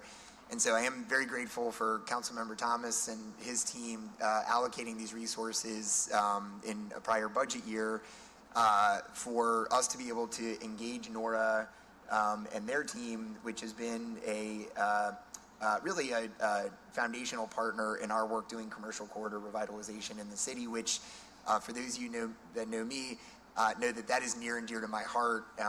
We know that commercial corridors in the city are where not just commerce happens, but also community and culture happen in our city. And when you don't have the conditions for thriving businesses, when you don't have the retail anchors, and in particular, retailers that are meeting essential community needs, the whole community suffers, and it becomes a really intractable problem of chicken and egg. Well, you don't have the population to support the retailers, so the retailers won't open. Well, people won't move there if you don't have a grocery store, you don't have a school, you don't have a pharmacy, you don't have retail, you don't have food and beverage. And so I think the way to cut that chicken and egg problem in half is the work that we're all doing together here today. So I'm incredibly excited and grateful to the work that Nora and the And Access team have done. and looking forward to continuing the work with Nora and the council to not only study this problem, but actually take some concrete steps to implement. Bobby? All righty. Good afternoon, well, almost afternoon, 2 minutes, everyone. So Bobby Boone again with And Access. So, we had the privilege of doing the St. Claude Avenue retail study. Our team really focuses on urban neighborhood commercial districts throughout the nation, having worked in, various neighborhoods with many conditions of historic, disinvestment, underserved markets, and opportunities really to support not only the residents that live there, but also the entrepreneurs that serve those residents. So with that,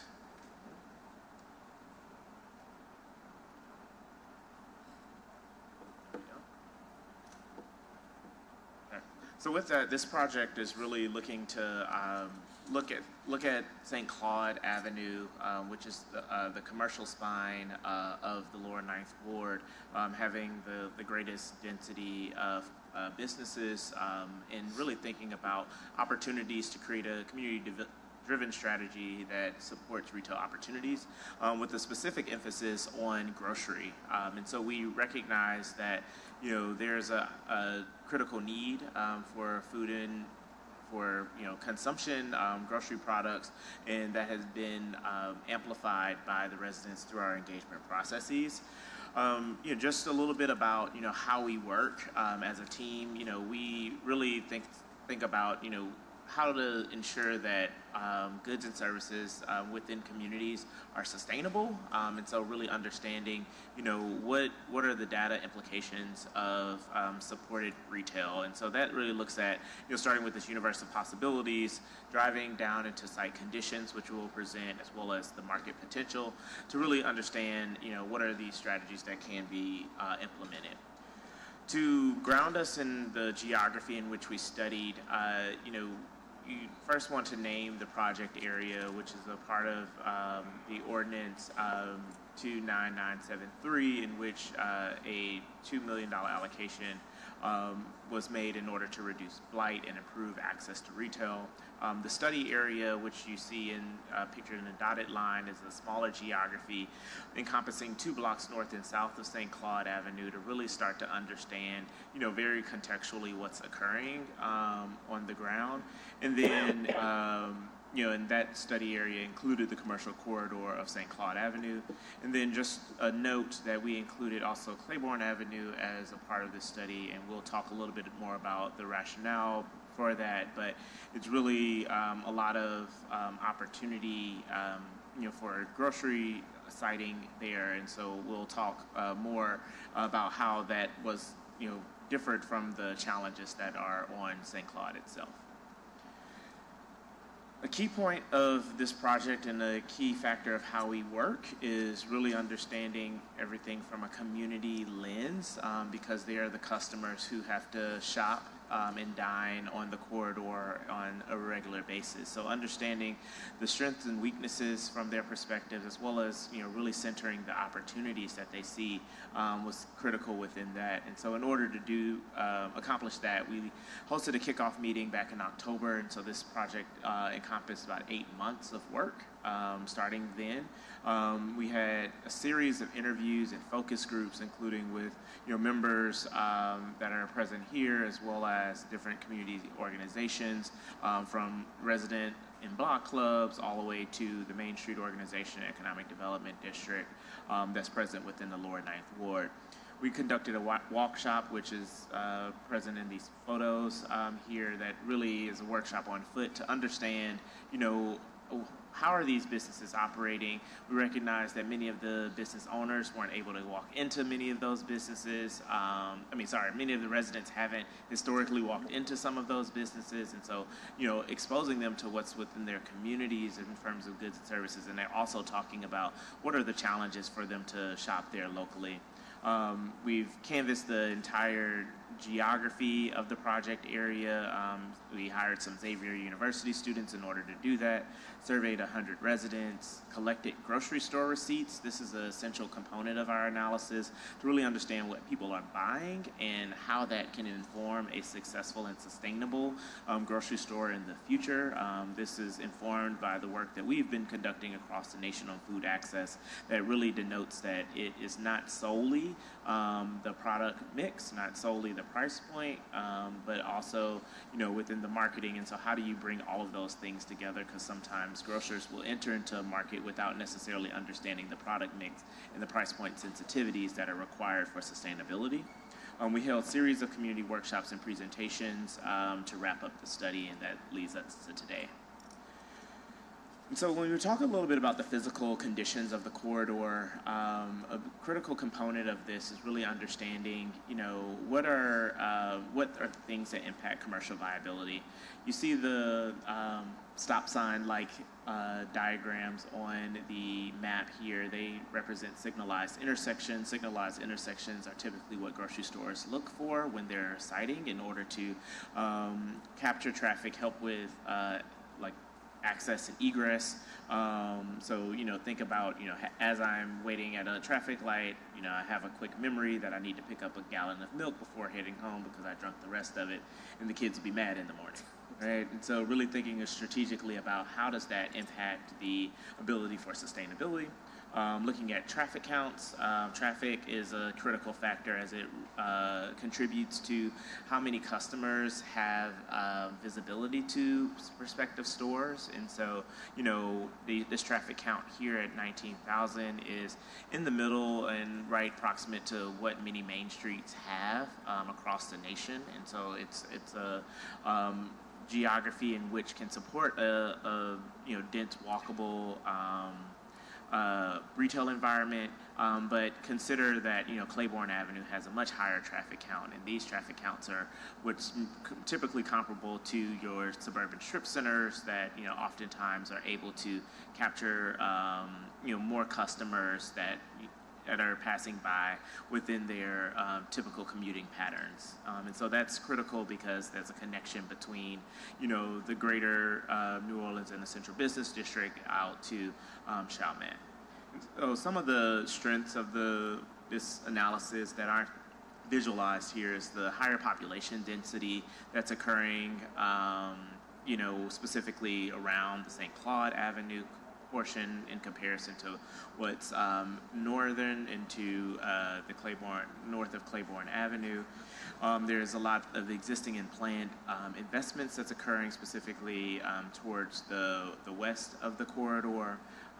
There's greater insulations in that western kind of component of the corridor from the impacts of rail activation, which is known as the grain train within the community. And so I'm sure you've heard much about that. And so we've done a little bit of studying really around, what's the impact of rail within retail activation. And then on the challenges, we see, the lower traffic count on St. Claude than Claiborne.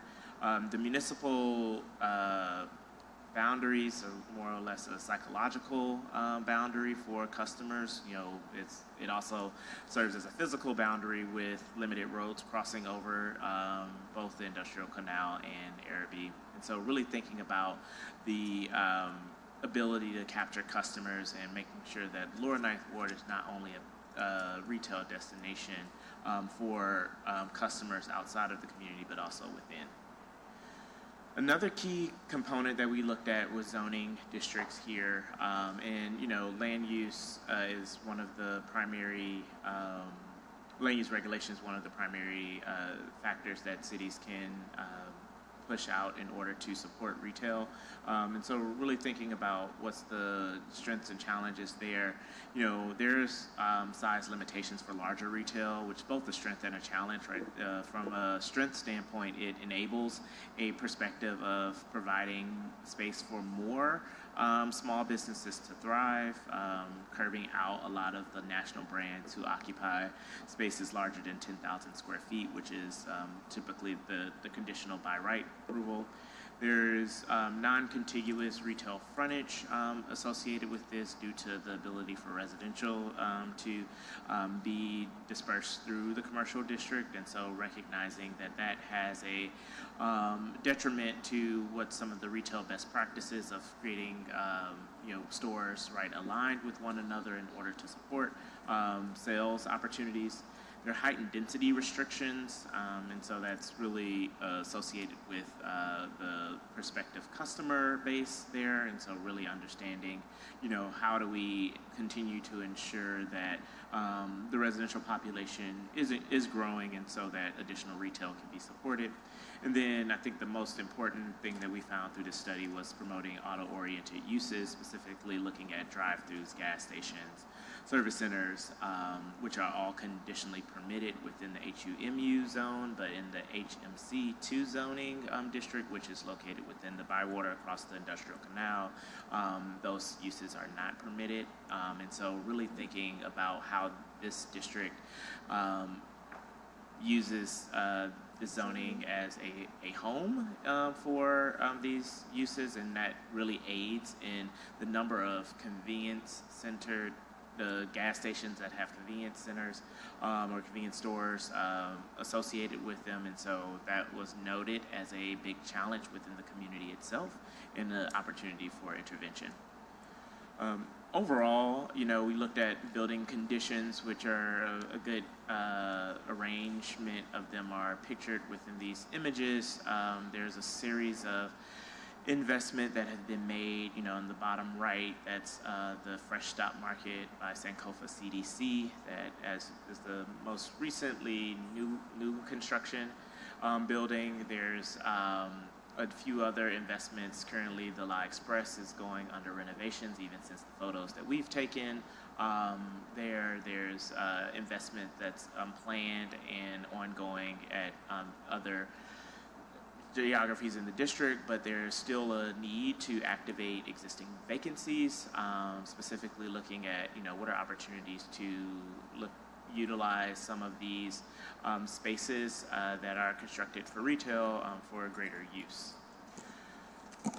In our analysis, we look at retail categories in order to really understand what is the demand within each of these categories. The three retail categories, neighborhood goods and services, food and beverage, and general merchandise are the primary, and then there are non-retail uses that we also look at as contributors to the commercial fabric.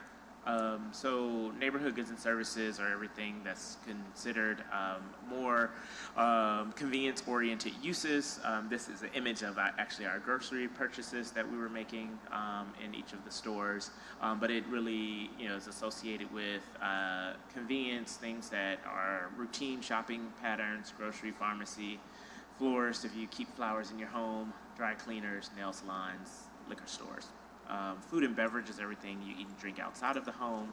General merchandise, apparel, furnishing, and other, which is a big mouthful, but is associated with what most people think of as retail. And so these are stores that are typically outside of, or inside of the mall, inside of shopping districts that are typically clustered. One thing about food and beverage is across the nation, we've seen a food-first strategy where a lot of food and beverage uses have spurred retail revitalization. And so that is because people are more willing to take a chance on a new restaurant than they are their grocery store. And so really thinking about that strategy as a way of re-socializing people into the community. When we looked at these categories in relationship to all existing space, this is a diagram that is solely by square footage, and so you recognize that majority of the square footage is actually vacant along the corridor, representing great opportunity. There's 9 spaces occupied by neighborhood goods and service tenants, 2 that are really large spaces occupied by general merchandise. 4 that's auto. We include auto within this analysis given the auto-oriented nature of the HUMU zoning district, as well as 1 space that is food and beverage. And so recognizing that overall there's a noticeable gap within food and beverage. Then looking at this in terms of geographic clustering, you notice that most of the inventory is actually clustered along the western portion of the commercial corridor. And so there's opportunity to, not only leverage what's there from occupied space, but also activate those vacancies to really create a strong cluster. One of the strongest clusters around the 5100 block of St. Claude, which is between Forstall and Lizardi. I can see if I can my mouse. So this block right here. And so that, is double-sided space. There's 6 vacant spaces in the gas station itself, which is undergoing renovations, and I think the gas station convenience store is expanding slightly, but there's still additional available space there. And then as we think about how this space along the corridor is geographically positioned within its competitors, some of the key things that we notice is that in Marigny and Chalmette represents the greatest density of businesses by count. And so recognizing that, the trade area, the lower Ninth Ward, are both fall within the trade areas of those 2 primary nodes. And so people are traveling either east or west in order to do some of their shopping and or dining. And that is also kind of true as it relates to Arabi and Bywater, as people in the lower Ninth Ward have noted, going across the parish lines in order to shop at the Canseco's that is located right across in Arabi, as well as others within the nearby area. One of the key things that we also do is, just do a comparison as it relates to percentage share of the inventory. In this condition, and we conducted 2 different case studies of comparable neighborhoods in other cities. So one in Detroit along East Warren, which has very similar physical conditions, located at the edge of the city line, right next to the outlying suburb. Cleveland, Union Miles have very similar conditions as well, but you see within all of this that there is less food and beverage opportunity. Less food and beverage represented within the study area itself, but overall there is food and beverage opportunity within the geography.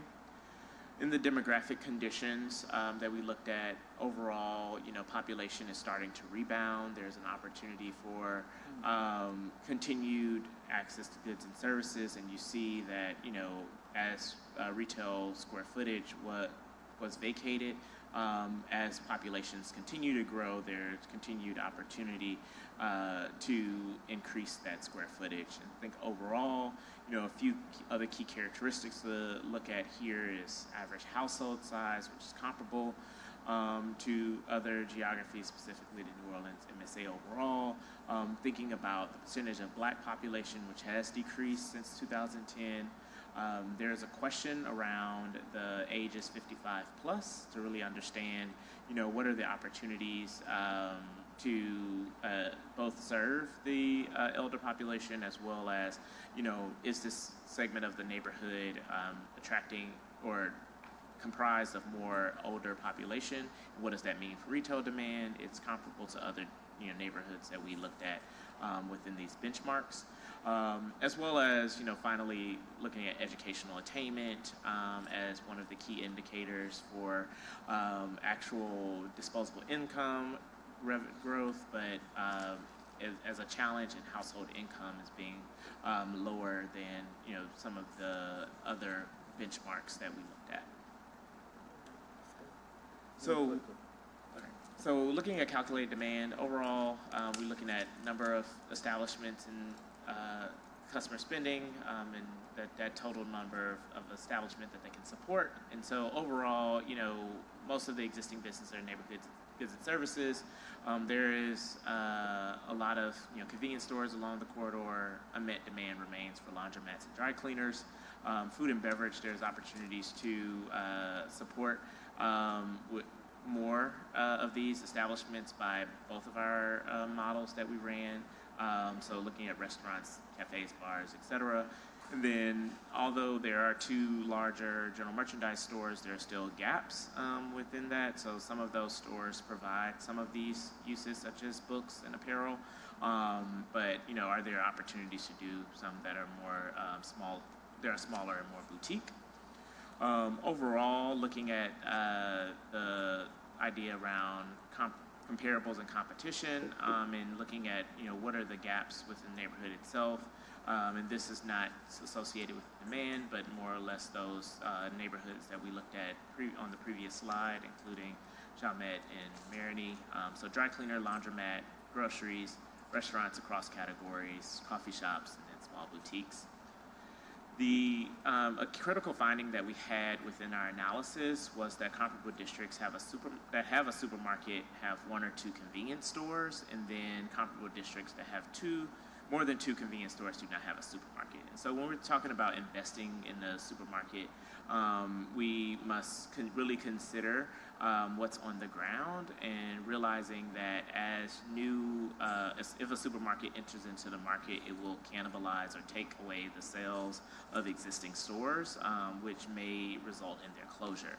And so if we want to stabilize the market, it's not recommended to really contribute to the destabilization of other stores in the short and the long term. And so that really led us to this analysis around grocery demand, and understanding what could be supported given the new store supply, as well as what's existing, which resulted in not enough demand to support another store on the corridor itself. And so this is where we talk about Claiborne Avenue. Because there's not enough, the square footage existing in plan surpasses retail demand on St. Claude. Given the higher traffic counts that are on Claiborne, we wanted to analyze that to really understand what are the opportunities to continue to serve the lower Ninth Ward in grocery specifically. So looking at those same numbers, we recognize that more square footage can be supported, within the Claiborne Avenue segment. And so that's looking at the bottom 2 tables. And so, between 3,000, 16,000 square feet, depending on, what sales expectations that operator is looking for. I must say within this, regional sales represents sales that are from regional and national brands that are collected, from the International Council of Shopping. Oh, that's not Innovating Commerce Serving Communities. What I originally said was their previous name. And then local sales model is based upon rent. That is a rent to sales ratio, and looked at what is a best practice in terms of what businesses are making based upon what they're paying in rent. So moving to recommendations, I think one of the key components here is that, yes, Claiborne Avenue may be an opportunity for grocery, but we should also really think about what's the ways to strategically invest within St. Claude itself. So one is really thinking about a priority node, and we'll talk a little bit more about that. 2 is grocery attraction. So on Claiborne, how do we accomplish those activities? 3 is organizational capacity, stewards of the neighborhood. How do we continue to ensure that the corridor can be vibrant and activated through various programs, marketing, et cetera, tenant recruitment as another one of those key categories, and then vacant parcel development. Overall, in this priority node, again, we want to focus on this western end due to higher population density, the double-sided concentrated retail presence, the existing and planned investment, the being equidistant to Bywater and Araby as another smaller neighborhood node, and then also greater insulation from the impacts of the potential rail reactivation. And so within that, this is the geography that we're discussing. There's a series of under construction and planned investment, and some of that's already visible on the ground and ongoing. And so how do we leverage that activity for additional activation? A few things that we brought up within the recommendations, and this series of recommendations are supported by an action plan, which goes through, recommended lead organizations, the amount of subsidy that is suggested for these activities, as well as additional tasks that helps drive these actions forward.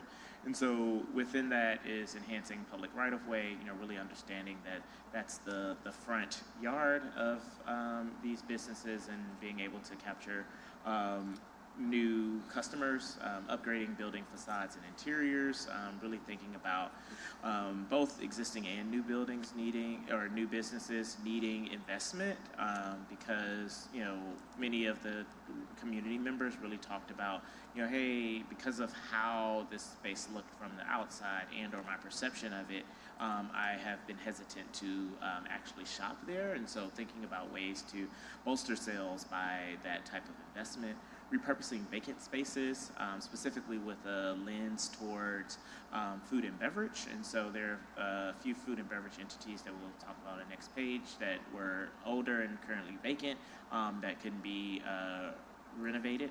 Launch a recruitment initiative, really thinking about targeting new businesses for our occupancy, as well as advocating for zoning changes, really talking about the challenges of convenience stores and other auto-oriented uses, providing a challenge for walkability along the corridor. And then priority note investment. So these are the 4 stores. One of them, the one at the bottom left, 5119 St. Claude, is for sale and for lease. But others, all the others have vacancies currently and have previously been food and beverage entities and can fill that gap. On the grocery attraction side, next, really looking at opportunities to have site advantage of the high visibility and accessibility along Claiborne, pulling off that traffic volume and yielding that market opportunity. In order to really understand what the potential is for this, we identified 6 series of parcels that were contiguous in order to do site assembly, recognizing that that's what will be required for both for all parking, circulation, driveways, and loading, as well as the building. Thinking about that, we are recommending that parcel number 2, which is 1515 Gania Street, be recommended for activation, and really thinking about opportunities to support with that through extending zoning. In order to accomplish that, there will be a need of $3.1 million in subsidy. Note that, from the initial $2 million allocation, there's $1.4 million remaining.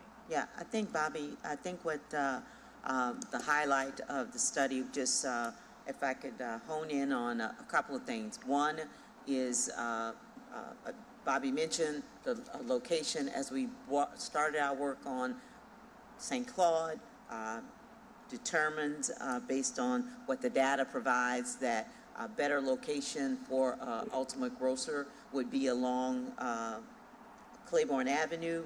With that, we recognize that there are additional investments that really need to be made, irrespective of what might happen along St. Claude for those businesses that are existing, and to address some of the vacancy that exists. What we also identified, as Bobby mentioned in the recommendation, is identified based on traffic count, the access, that a prime location and a recommendation for a grocer to be successful and sustainable would be along Claiborne Avenue. There's a dollar value that we've indicated that Bobby just mentioned as to how we would do that and attracting that and making subsidy available. There are several locations that have been identified. There's one that's recommended that is owned by one of our other public partners that is still available and currently available. So we wanted to bring this information to the full members of this committee, just so they can get some really in-depth information about what transpired as part of the study. I'd say again that we've had numerous stakeholder meetings and the commitment from that community as to what they want to see there. First of all, thank you guys for your presentation, Mr. Boone, Whitney, Jeff, and Ms. Breaux. I don't want the cart to get before the horse. We're still early on in this effort to bring more retail and create more commercial activity. So I don't want to rule out any area if at some point we see that there's a better fit or the best fit. And I think it's important to understand that that community that I came from, St. Claude, supported 2 grocery stores, Pugliese and A&P. But Councilmember King, I think it's really appropriate for this to be before your committee, because when that area was a vital part of the commercial corridor, it also supported activity in the part of St. Bernard Parish that was connected there at the border. And the bridge wasn't an obstacle for the 21,000 people who lived in that area who went across the bridge to go to Wagner's Meat Market, the furniture store, or the other retail outlets along Bywater or Marigny. Well, Bywater, we called it the Upper Nine then, or the Marigny area. So when this area was at its heyday, it was one continuous strip of opportunity. Claiborne had always been used as a way to get in and out or as a way to pass through. I think the traffic count now and the amount of people who pass through is one of the reasons why we can't rule out Claiborne, because it gives us a little more options, a little more people. But I don't want to rule out the historical nature of the commercial corridor that aligned with the last 100 years of people who lived in that area. The other thing about this is that, first of all, thank you for something that's comprehensive. I know it's kind of tedious, but I think it was important because this is something that should have been done post-Katrina. When we were at ground zero, these kinds of studies should have been done. We hear terms like, if you build it, they will come, right? Well, folk always want to say, talk about what communities don't have, but when you pick out a plot of land where people want to invest, you don't have a lot of those things, but you plan it and lay it out so that you can get those things in the future. And then the other thing that I think that this corridor offers, especially if you look at what's happening near the quarter, Marigny, Bywater, and in some of those areas, it is the perfect opportunity of what we call livable and walking communities. And what are they? Safe, healthy, enjoyable communities offering a high quality of life for all residents. They encompass various factors like accessibility, affordability, social connections, thriving environments.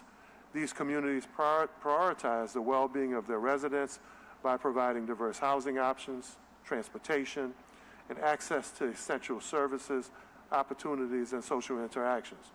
Well, Mr. Boone, that was the history of that community in that corridor. When you connect it to that upper part of St. Bernard Parish and what happened on the other side of the bridge, especially extending before you got to Elysian Fields. And what did those communities provide? Safe and secure options, social connections, and environmental quality. So though we may not be set on what, how, who, and where, I think it's past time that the city begin to look at in a strategic way, in an intellectual way, and in a market way of how we create what is now 21st century conversations about living in walkable communities. Well, guess what? There's no greater model there. And Ms. Broad said the comment earlier about rethink what can take place. We already know what could take place because they did it in the past. The question now is, how do we use what was and what is and create a community that gives what I just described? And then the most important thing about a revitalization effort now, especially given the fact that the indigenous people to the communities, the ones who came back and who are there, you have the opportunity to impact historical African-American corridor without gentrification, but with participation.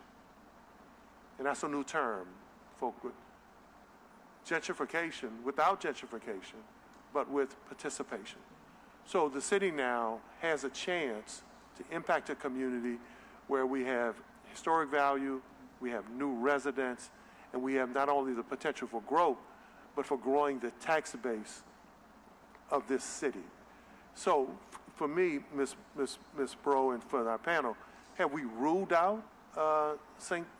Claude, given its historical context and the commercial aspects, or are we just looking at Claiborne as a viable option because of the traffic count?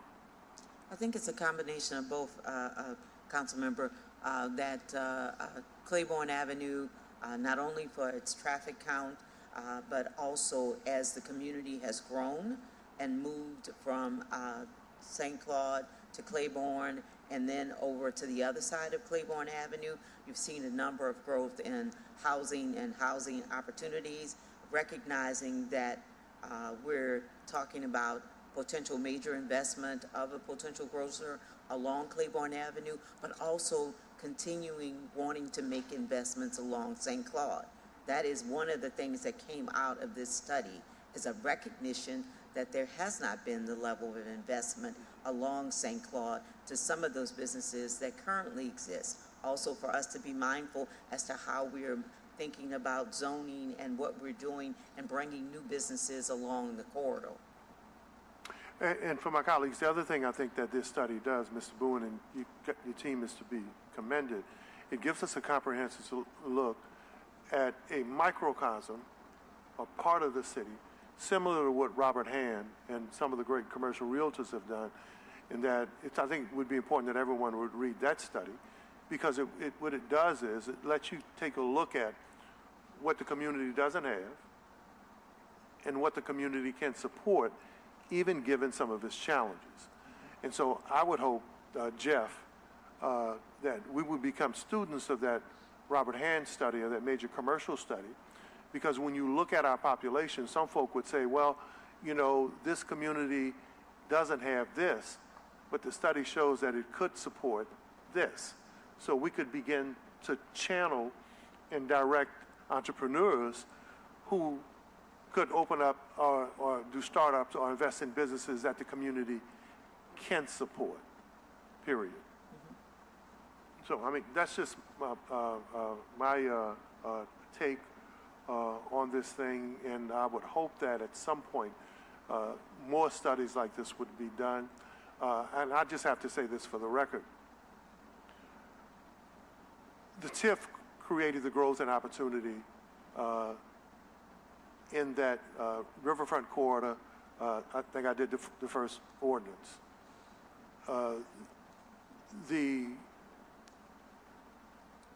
How would I say, the incentive for the investors in that South Claiborne, Toledano corridor, where a penny goes back to the developers, the city helped support the infrastructure there that made that less risk adverse and more sustainable. We just did the River District, where I think a minimum of $90 million, if you look at a portion, that will be generated back into the district. And then there's the biomedical corridor now, where you took a look at what is generated inside that corridor that can go back. So if we can begin to look at areas where millionaire developers and millionaire businesses operate, at some point, Jeff, there has to be a comprehensive effort and an effort to say, what can we incentivize to create growth in what I described as livable communities, which is a 21st century opportunity, and in areas where there's disparity, but offer growth that have economic history. And we have not done a good job at that. It's easy to incentivize somewhere near the French Quarter, or the Garden District, or the Carrollton area. That's a low-hanging fruit. But when you look at doing the work to make sure that new communities, especially historic African-American communities, are incentivized, especially when there was a rich economic history there, I think that has to be the new effort in New Orleans if we're going to create a new map where all communities have a chance to thrive, not just from what the people who live there bring, but from what its government and its intellectuals and academics and planners bring. Jeff. I think that's an essential point, Councilmember. Thank you for highlighting that. And I think I'll echo a couple of points. One is I think Bobby's work has grounded us in data, which I think has been missing from a lot of discussions. and having the data on not just the capital expenditures that are needed, but also to sustain the economic development work over time. And I think the point that you're making, Council Member, is an essential one. One of the things that both for the grocery project that is contemplated here, but also for the St. Claude Avenue revitalization, I think the city absolutely is prepared to put some of the tools that it has at its disposal. You mentioned a TIF, which happens through an economic development district, as well as other forms of tax abatements and operating supports that we can do for the grocery stores. Those are absolutely already on the table. And one of the things that I've had conversations with Reverend Calhoun and Rashida and others, I know Brenda and her team have as well, is that we already actually have an economic development district created for the lower Ninth Ward. And as I know you're well aware, Council Member, that is the first step to doing any sort of tax increment or other economic development district financing. And so the administration, we are already doing some analysis on what juice we can squeeze out of that economic development district, in the sense of what sales taxes are already being generated that we could potentially dedicate to these priorities, as you noted, as well as what would a grocery store itself be expected to generate, and that could be another source of public investment in that project. And so you're absolutely right that there are tools that are at our disposal that we need to be prepared to deploy to support this work. Yeah, I mean, excuse me, Councilman, I don't mean disrespectful out of order. Yeah, I mean, it's just part of I think a very, we would have thought in the 20th anniversary, post-Katrina, just the reasonable expectations to support the people who live in those communities. We have some great people who rebuilt their homes. We have some great people now who call it at home. But to me, these kinds of efforts are a decade or too late. And that one of the things we missed, one of the most important things we missed in this city, was that the right of people to return, or to create a New Orleans where they would look at where they moved to and say, I want to go back home. Because they didn't leave home because they wanted to. They left home because Katrina forced them out. And they laid stake in communities where they thought it was better for them to stay with their families than to come back to a community that didn't create livable communities, incentivized communities, or walkable communities. So the New Orleans we're in right now, I think, to be at its very best, especially given the space we have and how much vacant land we have, has to be one that puts pressure on people who've made other places their home to say, you know what? New Orleans has turned the corner. I want to come back home. I want to go back to Lower 9, or Upper 9, or Bywater. I want to go back to the east, in parts of the community and gentility. And I think that's our challenge right now. And I think studies like this, Bobby, I mean, you hit a home run with this. Brenda, you guys support here, I think can be a model for what we do to create a New Orleans where the people who stay and who are here get what they need and want, and the people who left, they can look around and when they visit, they can say, hey, you know what? Yeah, I do have a chance, I do have a choice to come back because they have what I need and want too. That's what I want to see in this city. Yeah. Thank you, Councilman. Thank you, Councilman. You're welcome. Any online comments, Ms. Anita? Oh, I'm sorry, y'all. We do have 2 comments from the audience. Come on up. Any online comments, Ms. Anita? Yes, we have 5. We'll take them after the in-person comments. Thank you. Hi, my name is William Edwards. I live at 6000 Burgundy. I just wanted to say that at the meeting we went to at TEP Center, we submitted receipts. My wife had said to me, because I do most of the grocery shopping, said, save your receipts. And I handed her a stack, and she went in and turned them in. And then when we went to the meeting and they had the data analyzed, I looked up and I laughed, and she said, what's so funny? And I said, that's my shopping list. So I don't know if my multiple receipts skewed the study, but it was exactly my shopping list. And I just want you to say that I and my wife certainly don't represent the typical family in the lower ninth by any stretch of the imagination, being that wine was the third item on the list. So I just want to make sure that you're aware that this is a great study, and I think you've done a great job, but I think we need to think outside the box sometimes. And I think that you just have to be careful relying on data that is not always absolutely perfect. So I just want to encourage us to think about something really outside the box, and I'm not sure where to go with that idea, but I think that there's got to be some way to keep saying, and we love St. Claude. We love the Holy Cross neighborhood. We've invested in 4 properties there. And we want to be part of the solution. So that's what I wanted to say today. Thank you very much. Thank you. Mr. Malcolm?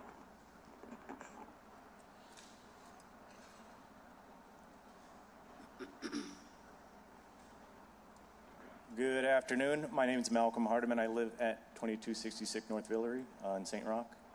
Just a few blocks off of St. Claude between the Elysian Fields, St. Roch Avenue, Franklin Avenue corridor that's enjoying some real green sprouts. This is an excellent study, really comprehensive, pretty inspiring, daunting, but exciting. I just wanted to share my insight from the corridor of St. Claude that I do live near and walk to every day. Practical things, coffee shops, there's a florist, wine shops, simple things that are, to your point, easy to get to, kind of low cost of investment for the business owner, but also practical and serve a need and are vibrant and the connective tissue to that community. I would just add to, some things I think to think about. Could be a big anchor store around a food market similar to the St. Roch Market in the Lower Ninth Ward, and really building storytelling around regional cooking and local heroes, specifically in the Lower Ninth Ward. And owning a restaurant's really difficult. It's expensive. You're living on the margins. But if there's a building or a space where 5 or 6 folks can really show out and stand out, I think you could build a very interesting story around that, and put that in a historical building. That gets very interesting to me. That's something that my family and I would come to, regularly. A few other things to think about too. A second Baldwin Company bookstore, like a second location, like let's incentivize Mr. DJ to come down there and do his thing, I mean, the guy's, created a whole sort of cottage industry. Let's replicate that. I'm out of time, but I have more ideas, but stuff like that. Thanks. Thank you. Out of respect to everyone's time, I'm going to ask that the online comments just be entered to the record. Yeah, absolutely. Thank you. Okay, thank you all for the presentation. We definitely appreciate it. Thank you all. Thank you, council members. Thank you all. Next, we have a presentation from Big Brothers and Big Sisters of Greater New Orleans. I want to thank you all for waiting almost 3 hours to make this presentation. We definitely appreciate it. Thank you for your patience.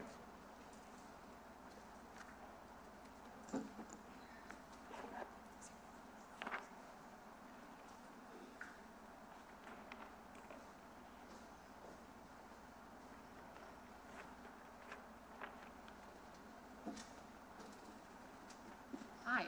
This did say good morning, but good afternoon. You've been there. You My name is you won Callie Christ. awards. You've been here a while. Thank you. Yeah, no problem. You're welcome. My name is Callie Christ. I'm the CEO of Big Brothers Big Sisters of Acadiana and the interim CEO of Big Brothers Big Sisters of Greater New Orleans. Thank you for the opportunity to present this afternoon about Big Brothers Big Sisters returning to New Orleans. Big Brothers Big Sisters of Greater New Orleans officially opened in January, and we are excited to provide citywide mentorship opportunities so that every young person has a path to graduate high school with a plan for their future and a mentor whose impact lasts a lifetime. Over 120 years ago, Big Brothers Big Sisters began as an alternative to the juvenile justice system because our founder recognized that mentorship could change the trajectory of a young person's life. Since then, we have become the largest youth mentoring organization in the country. Our model is a relationship-based, professionally supported mentoring experience between a young person that we call a little, ages 5 through young adulthood, and a caring, positive adult mentor who we call a big. The typical little in our program is far more likely to live in a household impacted by substance abuse, an incarcerated household member, or mental well-being challenges than the average American youth. Our services are free of charge to the youth and families we serve nationally in 5,000 communities across all 50 states. Big Brothers Big Sisters believes in the promise of youth and that every young person can reach their fullest potential. In a society that increasingly faces new and complex challenges, it's more important than ever that we dedicate our time and resources toward increasing youth resilience and empowerment. Our outcomes-based mentoring model was created to bridge the opportunity gap by meeting kids where they are and empowering them to transform their lives and their communities. Our programs have consistently shown to significantly improve youth emotional well-being, economic mobility, educational success, sense of belonging, and avoidance of violence and risk behaviors. Nationwide, Big Brothers Big Sisters has undertaken a transformational growth trajectory to reach more young people, especially those who need us most.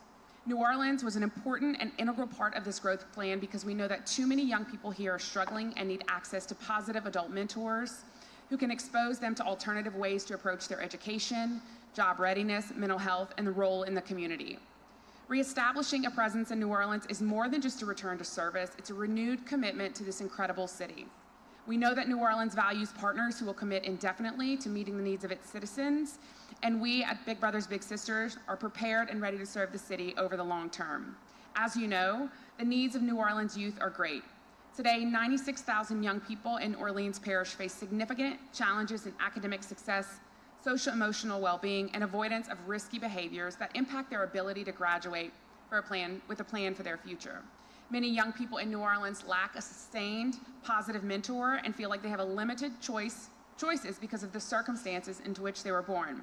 However, we know that when a young person has a mentor in their corner, those circumstances can be overcome. When youth have positive mentors by their side to empower and guide them, their choices and opportunities start to open up, and there are new paths forward, paths that lead to hope, opportunity, access, and success.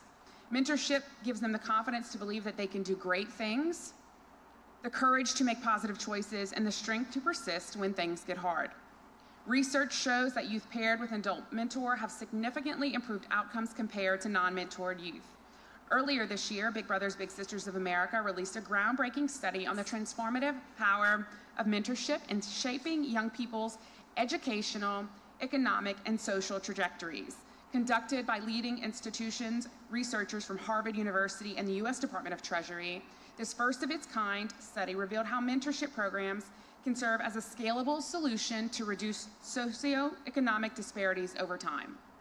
The study found that youth in our program experienced a 15% boost in earnings between the ages of 20 and 25, and that earned incomes that more closely align with the income of their mentor than that of their parent or guardian. And 20% were more likely to attend college compared to their non-mentored peers. The study proved further evidence that mentorship can lead to greater enrollment in higher education, increased salaries, reduced dependency on social services, and improved behavioral outcomes for mentored youth. We know that Big Brothers Big Sisters of Greater New Orleans can achieve the same outcomes for youth in this community. Over the past few years, Big Brothers Big Sisters has been laying the groundwork to reopen services in New Orleans by developing partnerships with key organizations and businesses that are integral to our community relationship building and funding success. Since relaunching our presence in New Orleans, we have made significant strides in reconnecting with the community and providing critical mentorship opportunities to local youth. In our first phase, we successfully established site-based and community-based mentoring programs, creating a foundation for impactful long-term mentorship. We prioritize connecting with youth who often face the greatest barriers to success. To date, 100% of our mentees are youth of color, with 63% living in grandparent-headed or single-parent female-headed households, 12.5% with an incarcerated parent, and 75% identifying as female. The response from the community has been overwhelmingly positive, with volunteers raising their hands to meet the critical need for mentorship. We've already created 20 impactful Big and Little matches with a growing pipeline of youth and volunteers enrolling. This reflects the deep commitment of New Orleanians to supporting and empowering the next generation.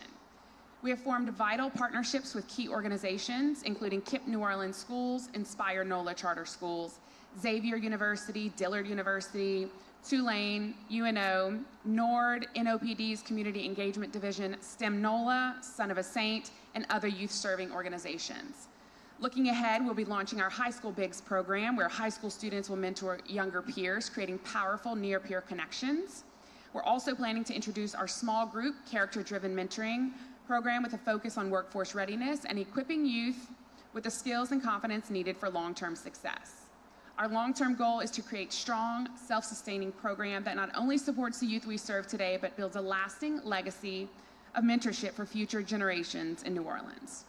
Big Brothers Big Sisters has the potential to create a ripple effect of positive outcomes that extend far beyond individual relationships, shaping the fabric of New Orleans by investing in its youth, fostering social connections, driving economic development, nurturing leadership, and promoting health and well-being.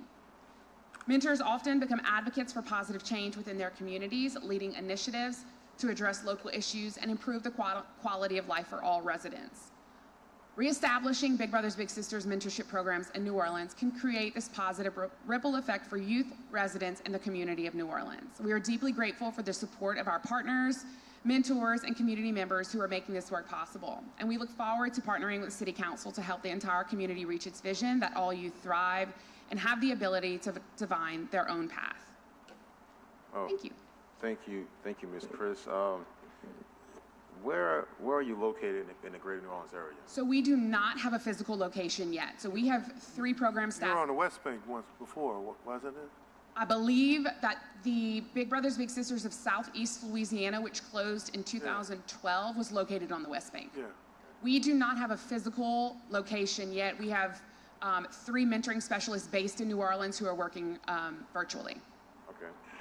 And how many youth do you all service in this area? So we currently have 21 big and little matches that we have made since January, but we've got another probably 75 youth in the enrollment process. So you say 21, does that mean 42 because you have 1 big and 1 little? Or is Yes, so that's 42 active participants. Okay. However, in our pipeline of enrollment, we have about another 75 youth, and we probably have about 95 volunteers in the enrollment. So that's the pipeline to creating big and little matches.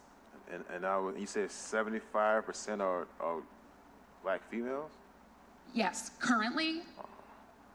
Yes. I would have guessed that. Yes. Well, you know, I'm gonna have something to say about that piece. Okay, go ahead, Councilman Thomas.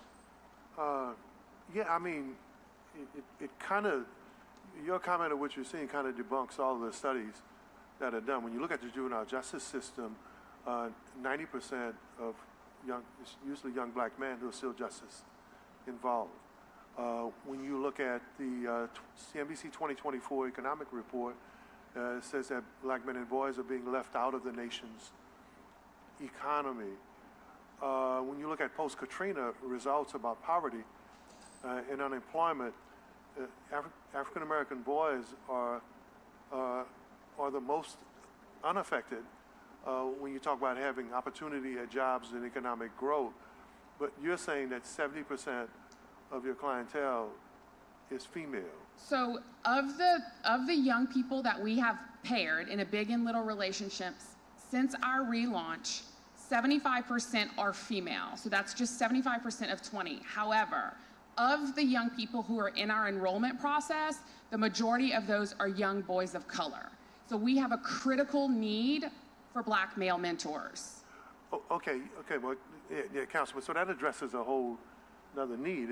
It's that the data supports the numbers, but there's a need for men. There is a critical need for black big. male mentors. Yes, there's a critical need for black male mentors in the city of New Orleans. Okay, so what does that marketing effort look like? First of all, thank y'all for coming back to the city of New Orleans. That is an absolute blessing. And it's going to be extremely important. We're celebrating crime going down. We're celebrating a 70% reduction in juvenile crime. But we've done that before. It's never been sustainable. So efforts like this that support reductions in crime and support what maybe those other things, factors are doing to contribute to that are the only reason the way it'll be sustainable. So my question is, what kind of relationship do you have with the Juvenile Justice Center? Is there a relationship with the school system and other nonprofits that maybe deal with some of the other social ills? Yes. And what is your plan for the future in terms of where you're going to be located? And what do you need from the city council? So let's start with establishing the partnerships with other youth serving organizations in the community. So one of the things that was really important to us in the beginning was ensuring that we were connected in the community, right? And that we weren't just coming in, assuming what the needs are, assuming what young people need in New Orleans. So connecting with youth serving organizations who are serving these young people was a priority for us, right? So we established a partnership with Son of a Saint, right? So while Son of a Saint serves a specific demographic of young boys, we're able to establish a partnership that results in them referring young people to our program. So that's just an example of one of the partnerships that we've established with an existing mentoring organization. It was important that we also create a pipeline of volunteer mentors, right? So primarily Black male mentors. So establishing partnerships with universities, Xavier University, Dillard University, which I'll be at Dillard right after this, establishing relationships with Alpha Phi Alpha alumni chapter, for instance. I'll be with them this evening talking about the importance of mentorship and establishing our partnership here to ensure that we can create a sustainable program and serve the young males in our enrollment process in the city of New Orleans. Have you met with CES 45, Phil Brock, with the 200 Black Male Initiative, or Minister Willie Muhammad? We have not, but I'd love to get that information. Okay. Yeah, and so I know you had asked the question about, like, so what are the marketing efforts behind it? So and your relationship with the school system. School system. So we're working primarily right now with KIPP charter schools and Inspire charter schools, and so we've established site-based mentoring programs, and that's where we bring in our adult volunteer mentors into the school system, and they see the young person once a week. They utilize the resources on school campus. We do not have an existing relationship and partnership established yet with NOLA Public Schools. But we are working within those 2 charter networks in the pilot model. Okay. But you're going to try to get one, though, Oh, absolutely. Okay. Absolutely. Okay. And you were going to answer the last question? And what was the last thing? I want to make sure I got everything you asked. Where are you going to have your headquarters? So that is a great question. So we want to ensure that we're easily accessible to the youth and families who need us the most, right? So we're considering where are those families located? Is it accessible to public transportation? Is there parking available? So that is something we're working through over the next several months. Right now, most of the young people in our program are in New Orleans East, Mid-City, or Uptown. Thank you, Councilman. Well, one last thing, we'd love to get some West Bank love. Yes, we're going to get some West Bank love. In fact, the next program staff member that we hire, our mentoring specialist, will be based on the West Bank. Okay. Yeah, I mean, the original office was on the West Bank. I don't know if it was in Jefferson Parish, or that area would take wall all the way around. But the first piece, I think the first establishment of Big Brothers Big Sisters was on the West Bank. And as I mentioned, we're really thrilled to be back here. And up until this year, New Orleans was the only major city in the country with no Big Brothers Big Sisters. Really? Yes. Which is a shame. Right, and that's why we're back. And so thank you guys. I really, this is a real win, and I think it's needed. Attention has to be focused on what type of program is going to help us sustain whatever success we think we're having. And I think efforts like this matter. We may want to give law enforcement all of the kudos and all of the pats on the back for crime reduction. But when crime goes down, usually the contributing factors are some people age out, many leave us because of what happens on the street, and you have programs like this and other nonprofits that do their work. So it's not just locking them up. It's not just the tragedy of what's happened on the street. It's what programs like this need to do and the investments that need to be made. But we're still challenged here, and you need to know this. Black children are poorer now than they were pre-Katrina. The African-American community is 12 times poorer now than it was pre-Katrina. And all of the studies show that black men and boys are being left out of the nation's economy. So if they're out of the economy, why are we surprised when they show up in your driveway? or at your gas station. And even with our young girls, we're celebrating startup, but not resources to stay up. So there are a lot of hollow trends that we give kudos to, but the survival and the social data doesn't really support sustainable success. And at some point, that's what we're going to need if all communities are going to matter.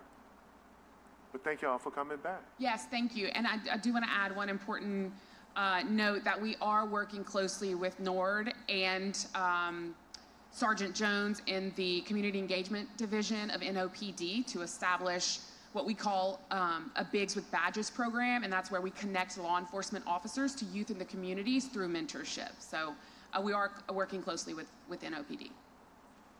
Thank you for the presentation, and thank you for what you do for our community.